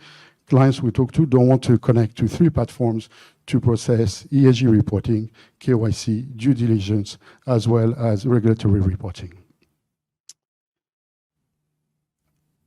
Lastly, and importantly, the data is shareable, is available to third parties, whether auditors or in this case, regulators, for example. Thank you very much for your time. Please feel free to contact us if you have any question on how clients use our platform, what we do, or for general discussion. Thank you for your time. Thank you. Thanks, Florian. Next, I'd like to invite on stage Mr. Reid Warren, Head of Sales at GreenArc. GreenArc is an impact analytics firm that provides social and impact measurement and reporting of debt portfolios of financial institutions aligned with global standards. Reid, please.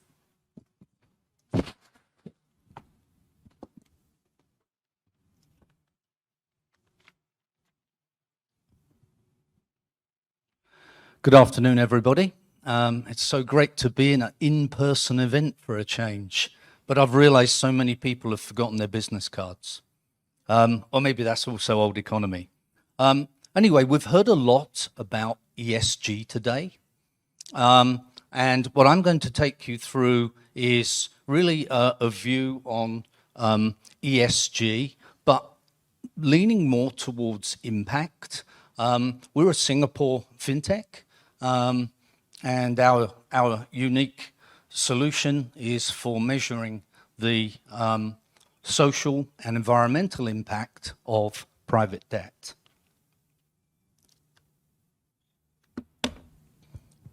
So what we can see here is, first of all, I wanted to position with you the differences between ESG and impact.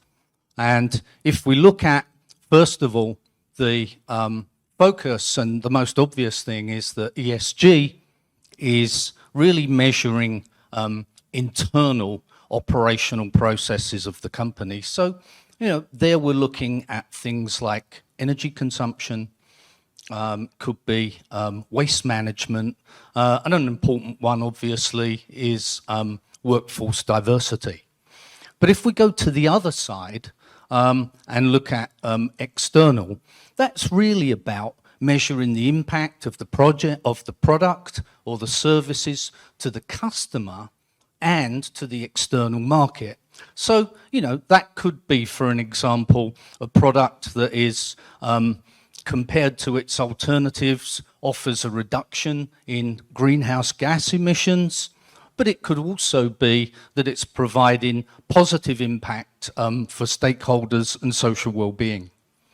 Now, if we look to the second main difference, this is really about the motivation of company. So in this instance, the Impact Management Project, which is a non-profit organization, specializes in impact measurement and pursuit of impact measurement. They have an ABC classification, and that ABC looks like this. So under ESG, the A is all about avoiding harm. So this is your typical ESG metrics. Moving across the intersection between impact and ESG, we have benefit for stakeholders. Now that, for example, could be something like long-term financial performance. And then when we move across to the far side, that's really about where we're actually contributing to solutions. And the byproduct of these differences is really the emergence of the frameworks that you see here. And I know you're all super familiar with all of the ESG frameworks. So, SASB, TCFD, etc.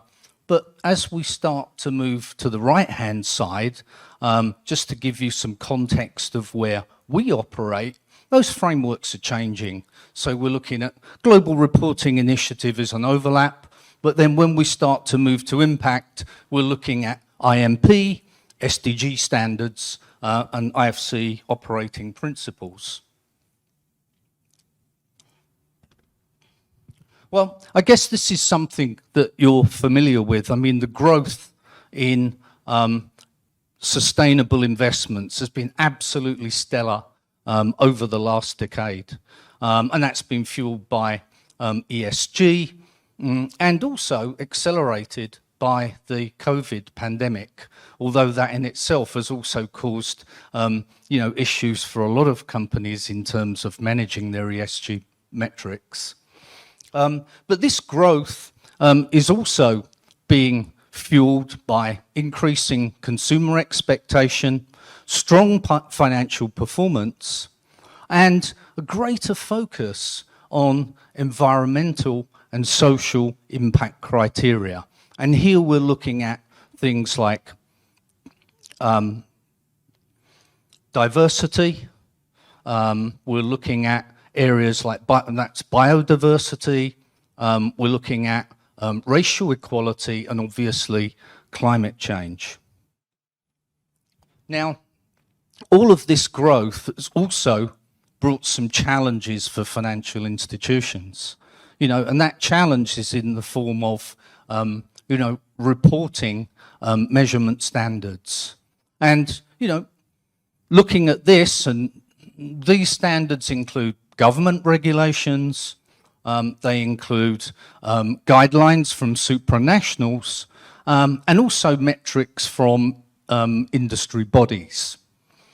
Now, in addition, a lot of financial institutions are also struggling with a lack of credible tools for measuring social impact. And at the same time, they're also operating in a backdrop that requires data-driven verification. And that data-driven verification is vital to ensure against claims like greenwashing and impact washing. So for those, if we just delve deeper into impact markets, for those that are measuring the social and environmental impact of lending portfolios, what are the advantages? Well, one, you're seeing, first of all, lower cost of capital. Two, access to a wider investor pool. Now, this all sounds good.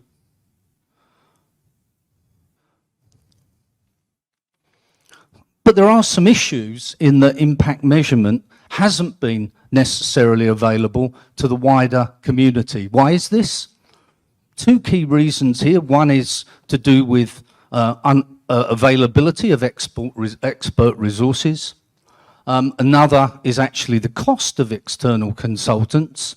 And in addition to that, actually, the challenge of measuring at scale, especially where consulting firms are using field interviews. And what that means is a lot of very high impact SMEs are actually left out of the impact capital markets.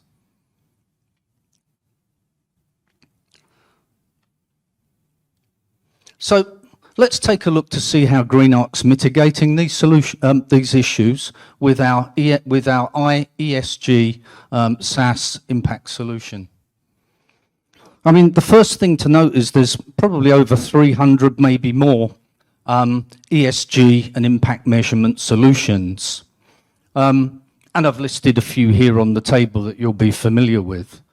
But GreenArc is the only firm that's actually measuring the social and environmental impact of private debt. And that measurement is down to beneficiary level, and the scoring, which is GreenArc's proprietary impact scoring, is actually aligned, as you'd expect, with the UN SDGs. So let's take a quick look at three of the key benefits of the GreenArc solution. So number one, the solution is built and designed using industry standard global frameworks, and it's also accredited by the IMP that I mentioned earlier. So there's a good number of firsts here, but I think the first thing to mention is that GreenArc solution is able to measure impact at scale. We have the first industry impact patent algorithm. We also have an industry-first impact API. And the way that works is that we take in the loan tape data, we apply ML and AI to that data to produce impact score. And it's worth mentioning that we use extensive socio-demographic statistics to ensure that benchmarks are actually relevant to the local country and the industry. So this is a quick look at our impact dashboard. On the left side, you can see an overview of the portfolio's impact performance, summary of the loan, and if you look in the bottom quadrant here, you can see the GreenArc proprietary impact score, which is a rating of 0 to 10, 10 being the highest impact. And as you can see, that's also aligned to the SDGs. There's the distribution of impact scores, and then on the right-hand side, this is where we provide the breakdown for individual beneficiaries and groups. You may not be able to see that on there, but things like low income, rural population, and these are all very high impact scores. So just a brief summary of the GreenArc solution. Alignment to industry standards, no intermediaries, so we reduce reporting costs. We provide in-depth analytics. Oh, it's working now. In-depth analytics, and also there's the ability to develop sustainable finance products. So for example, you could take an impact loan portfolio, you could wrap that with a structured note or perhaps a green bond, because demand for sustainable products is still increasing. So as far as I could see, there's no Gartner Magic Quadrant for impact management, and there's no Forrester Wave. But there is Start Us Insights. Now, this is a firm that has what they call discovery platform, where they provide technology trend, insights, analytics on firms, including startups. And GreenArc is actually appearing as top 5 global on impact measurement. And actually, of these firms, we're the only one that measures impact. So I'd just like to leave you with one thought. For all of you that are involved in measuring ESG, if you can think about moving the needle forward to starting to look at measure social impact, I believe that what you'll start to see is actually even higher levels of sustainable value being created, and actually that will lead to higher enterprise value. So I'd like to thank you very much for listening. I'm glad the screen's working now for the next speaker. Yeah, I hope to speak with you after this session. Thanks. Thanks, Reid. So for our next speaker, we have Rob Field-Marsham from Container Printers. So Containers Printers accelerate transparency in environmental data measurement and reporting for manufacturing. Rob, please.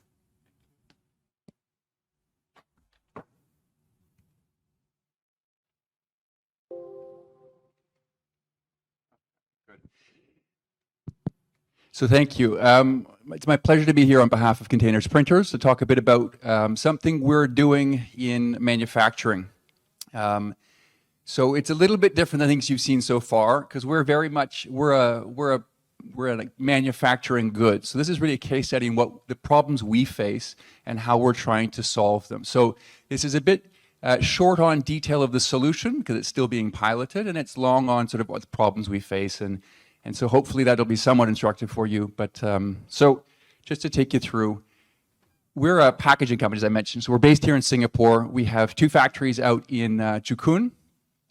We produce metal and flexible laminate. So if you have children or no children who've had infant formula, we might have made the infant formula tin that the product goes into. So it's a very high safety, a lot of requirements around how you produce it, the materials to make it with, and then flexible laminates, which are sort of commonly known as plastic packaging. So that'll also be used in things like infant formula, but also applications like lidding foils for contact lenses, and again, high on safety requirements. And around that, we have what we call smart packaging solutions. But as I mentioned, so we're an SME, and I just looked this up. So SMEs make up 99% of companies in Singapore. They account for 65% of the employment and roughly 50% of the GDP. So while we're in this sort of rarefied area here of big logos, I think in the Singapore context, we're much more common than you might expect. So that's what we're hoping today, a little bit about what we're doing is instructive. So we have, I think one of the challenges as an SME is deciding to embark upon things like sustainability. And luckily we have a management team, and our CEO who's here has been thinking about this for many years. So we started out in things around ISO, so ISO 9001, 14001, 45001, which are around the safety of our workers and the technologies we used. And that was about things like basic stuff like using solventless lamination, which is something very deep in the weeds, but better for the environment and better for our workers. And that moved over time into things about our supply chain. So we're a SEDEX member, have been for many years, and that's making sure that our supply chain are using ethical practices. And that's important to us, and it's important to our customers. And then more recently, we've moved into energy efficiency, sort of the projects we have there. And that's been around a lot of stuff being done by the NEA, but also things we've done on our rooftops for renewable energy. So we now have, I think, roughly 20% of our electricity coming from solar. And then inside the factory as well into things like LED lighting and so forth. So we can improve our energy, our usage. And I think one thing that's important through all of this, and this, again, as an SME, it's part of the challenge, is you have to find an economic rationale to do these things. We don't do them just because we want to do good, but we want to do well. And so measuring the impacts and the bottom line impact has been really important. And then so most recently, we got into this whole thing around carbon with the help of the CPLC Singapore, where we became one of the first members of their low carbon SG program, where we used their CERT tool to measure our footprint and committed to improving our footprint. And sort of going through that process, and I hear today a lot of people talking about filling in forms. We filled in a lot of forms. And that process is painful. It's a little bit confusing. And at the end of the day, it's not necessarily clear how beneficial it is to us as a small business and interested in performance. So that's one of the things that informs when we look at the problem we think we're facing. In terms of us as a packaging company, we are all using packaging today. Plastic packaging in particular has been considered probably enemy number one for sustainability, rightly or wrongly. But it's become something that on our customers, they've come to us and said, make sustainable packaging. And why is that important? It's because it's now about data. So we think that the need for data assurance, if you tell me this is recyclable, how do you prove that? If you say that it has recycled content, how do you prove that? So that's something we've been grappling with for 2 or 3 years now. And then more recently, packaging is part of our customers' Scope 3 emissions. And this is something where we didn't hear this before, but now we have customers saying, if you produce a new form of packaging, we want to know that it decreases our carbon footprint. So how do you do that? Again, you need data. If you've done any things in the LCA world, so life cycle assessments, it is littered with assumptions from studies that maybe leave a lot to be desired. So that, from our industry perspective, informs the kinds of things we're trying to solve for.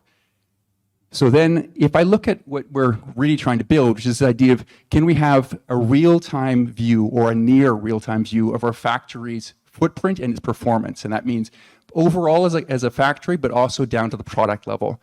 And so what I have here, the idea of working with our sustainability team, the process we go through to gather data and work through ultimately to improvements, which, as I mentioned, we have to know that we're improving. So through these steps, the problems we face. So from a measurement perspective, if you don't have a sensor for certain things, you actually don't know what your consumption is.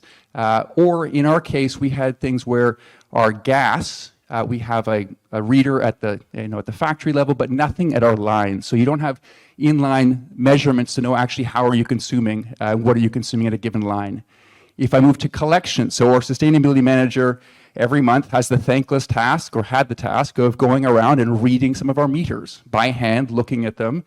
He'd then get some other data, maybe from the utility company, 2 weeks, 3 weeks after the end of the month, and that would tell him what we used. If we look at the calculation, so after he's waited for all the data to come in, different formats, pulling it all together, ingesting it, cleaning it up, verifying it, then he has some time left to do some analyses. That takes time, and he's already wasted a lot of time collecting it all. If we move to reporting, so if our management wants to know how have we done, they have a certain perspective they want to see. If they've had to wait this time, then you have a question of data, the shelf life of the data. It becomes less and less interesting to us. Similarly, different groups inside our production teams, our sustainability teams, they have different views they want to see. We only have so much time, and we don't necessarily have complete data.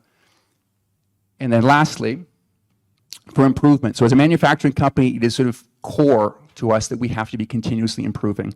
Our teams work on Kaizen year after year. You make small improvements, you measure them, and you build on that. If we don't have the ability to do that with our system, then it's of no use to us. So by not having the right level of data, by not having the right level of the right time period on which to see changes being made, it's really hard for us to know if we're making improvements. So that's sort of the problems we faced in doing this. And so what we have in terms of our solution, as I said, this is something we're piloting. I think what's critical to understand is we're building something which is off the shelf. This is something that any SME like ourselves can invest in. This is not only for big brands, big MNCs. So again, this is a bit of a cheat from our perspective because we invested in Industry 4 2 or 3 years ago, followed sort of a stepwise approach, and now we have 250, I think, edge sensors throughout our factories collecting data, basically on production lines, how they're moving, a little bit on terms of conditions. But to put that in perspective, I think Jurong Sorbana said they have 32,000 sensors. So we have 2 orders of magnitude fewer sensors than they have. But for us, it's given us full visibility across our lines into what's happening on those lines. So you can see there, that's one of the dashboards that our team uses, the stand-up meetings they do with that. That just having the data and having it at the level and at the speed has made a huge difference to our business. So to that, we were able to add gas meters and power meters at the levels of detail we wanted to. So it's a PLC level for some of our energy, and gas is really down to the lines. What's amazing, and I think what comes across in all the presentations today, is technology has moved so quickly that we are now spoiled for choice, right? If I want a sensor for my lines, we have multiple sensors to choose from, right? Different price points. But that's not the case, I think, if you'd gone back 5, 10 years ago. So we're really lucky in that case to live in the times we do. So taking our production data, adding in some new sensors on our consumption of energy, we were then, and I can't share more than this, and that's not quite right, but the idea is we can marry these two things together. So the magic of APIs and dashboards and so forth, quite quickly come up with what's happening at the factory, and what's happening down to the product level. So we can get our current power, gas, and then our actually using emissions factors, figure out what is the carbon footprint at any point in time and between points in time. We can do it line-wise, so looking at each of our lines, what is being consumed. The other point we're working on there is that performance. How is our performance compared to if it's our past 30 days or our target, so we can see that. And then most importantly, which is for our customers, coming down to actual production orders. Because we have production data, we can then figure out how much energy was used for each work order, which can then be converted to an emissions factor. So this is all around, and I neglected to mention the greenhouse gas equivalents. So that's what we're being asked to report for our customers, and so that's really what we have now. We're able to report, and really quite simply.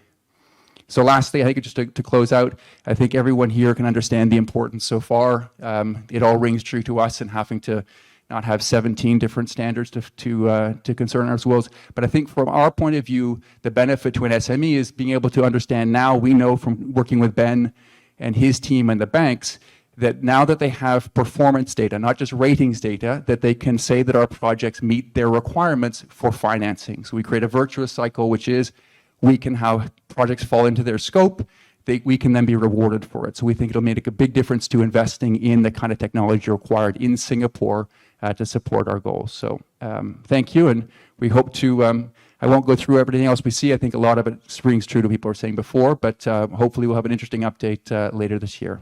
So thank you. Thank you, Rob. Next, I'm pleased to welcome on stage Mr. Clement Teo, Senior Vice President, Business Assurance ASEAN at TÜVSÜD.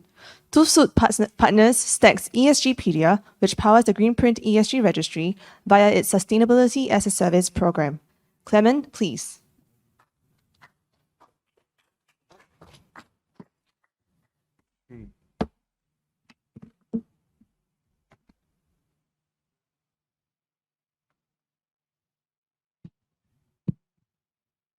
Yeah, very good afternoon, ladies and gentlemen. First of all, I think I'd like to thank Stacks for inviting TÜVSÜD to this event. And from my side, a big congratulations to Stacks on the successful launch of this ESGpedia platform. Before I start on this program to share on the sustainability as a service, just allow me to quickly introduce who we are and what we do. TÜVSÜD, we are actually a German company, a global testing, inspection, auditing, certification, and academy training provider, and headquartered in Munich. We've been in business for more than 150 years, and this is how we add value to our customers through a comprehensive suite of testing, auditing, certification, and academy solutions. And we have enabled progress to society by staying true to our founding principles of protecting people, environment, as well as against the adverse effect of technology risk. So I'll be touching a bit on the sustainability as a service, which we launched back in November 2021. How did we start? When the Green Plan was announced back in February 2021, one of the key pillars supporting the plan is actually on green economy. And one of the key targets is actually on how we could groom a strong pool of local enterprises to capture sustainability opportunities. Yep. And why should businesses embrace sustainability? For sure, we need to comply first, and then to survive and to compete. And we all know that government agencies are actually now putting a lot of requirements to all their procurement, and they are adding requirements to the business objectives. So how does this sustainability as a service work? We developed the sustainability as a service to help Singapore companies fulfill the sustainability roadmap through a step-by-step program. First of all, we fall back on the SDGs, and we were discussing how actually this whole thing can provide the companies to fulfill sustainability goals. And we debated quite a lot on why should we use ISO standards. I think at the end of the day, to ask the denominator to prove and to show how you can validate and verify your data is through the ISO standards. And therefore, we actually came out with, we map out to about 14 standards which are related to the environment, the social, the compliance, as well as the data and information security area, which it falls under the government's aspect. And through all this, we actually came up with what I call a structured program with an online self-assessment where we actually enable the participants to understand the specific standards, create a baseline, and identify gaps among their own organization to determine the readiness of the company. Then followed by what I call a structured program, where we actually consist of the awareness training, where we actually help them to understand how actually the standards can fulfill the specific requirements, and followed by how can the participants then implement the management system successfully in their companies through the implementer training, and finally, then how can we enable the company to carry out their internal audit programs through this internal audit training. And after which, we actually came up with what I call the certification assessment. And that's where we actually encourage that once you have completed your implementation to actually engage us to first validate how far are you from your implementation. And that's where we carry out the pre-certification assessment. And once you have actually covered all the gaps that we uncovered during the pre-certification assessment, we will then get our assessors to come in to do a certification audit for you. And finally, when you're successful in your certification program, you get our certificate. Now, ESG certification is one of the core features of the ESGpedia platform, and therefore the Sustainability as a Service program fits nicely onto that. The data information that falls under the scope of certification may be used as an input to the registry. So this is how it works here and how we think we fit nicely into the ESGpedia. And therefore, we partner Stacks on this feature, and companies may tap onto this program funded by the Singapore Enterprise to help companies achieve certification. And these are the qualifying criteria. Basically, a company registered in Singapore with minimum of 30% local shareholding and not having applied to Enterprise Singapore for the same standard will be entitled for this funding up to 70%. And I think I will try to take questions offline. And if you have any questions and any interest in terms of certification, feel free to engage my colleague, Tri, who is here to help you more. Thank you very much.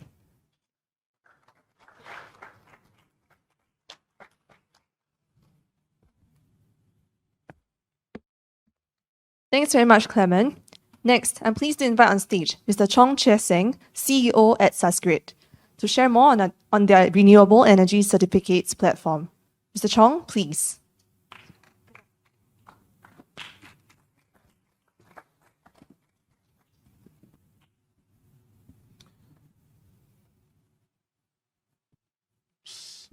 Yeah, good afternoon, everyone.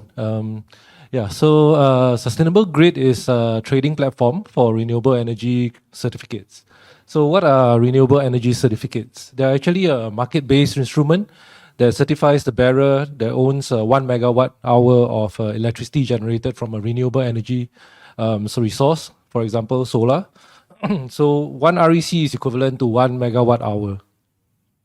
These RECs are tradable green energy attributes, and the renewable generation facilities that comply with the international standards, such as IREX or Tiger, these are actually convertible into renewable energy certificates.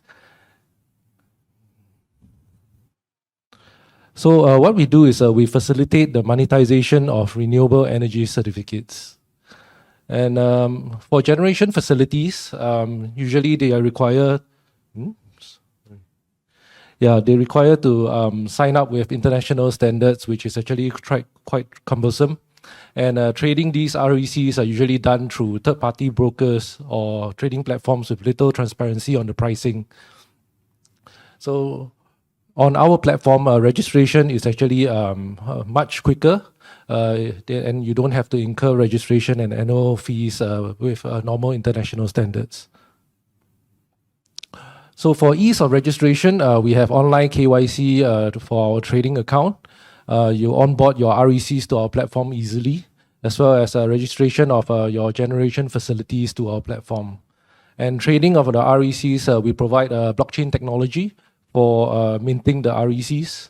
Registration, trading, and even redemption of the transactions will be recorded on the IREX standard, as well as on Stacks ESGpedia registry. And redemption of the RECs also, we do have the chain of custody using blockchain technology, where the retirement of the RECs are verified on independent audits as well as on the ESG registry as well. Just a brief walkthrough of our platform. So you can see that it's quite easy to register the REC. We have online KYC programs, as well as a dashboard for you to see your trading account, how you monetize your RECs, as well as how much you have spent on purchasing these. As well as the redemption, these are also linked through APIs to Stack's platform. And yeah, thank you. We have now come to the end of the Project Greenprint Industry Showcase event, brought to you by the official event organizers, the Monetary Authority of Singapore, Singapore FinTech Association, and Stacks, as well as event partners Google and Elivanti. To achieve the nation's decarbonization goals, we need to act collectively and urgently. We hope that through today's event, we will all take away key learning points and be clearer on how we can do our part, whether as individuals, financial institutions, corporates, or ESG solution providers, to chart a greener future for our planet via ESG data and technology. To all in-person attendees, we will now commence a networking session, and to all who are joining us virtually, thank you for being part of the event and happy evening. Ready, get set, go green!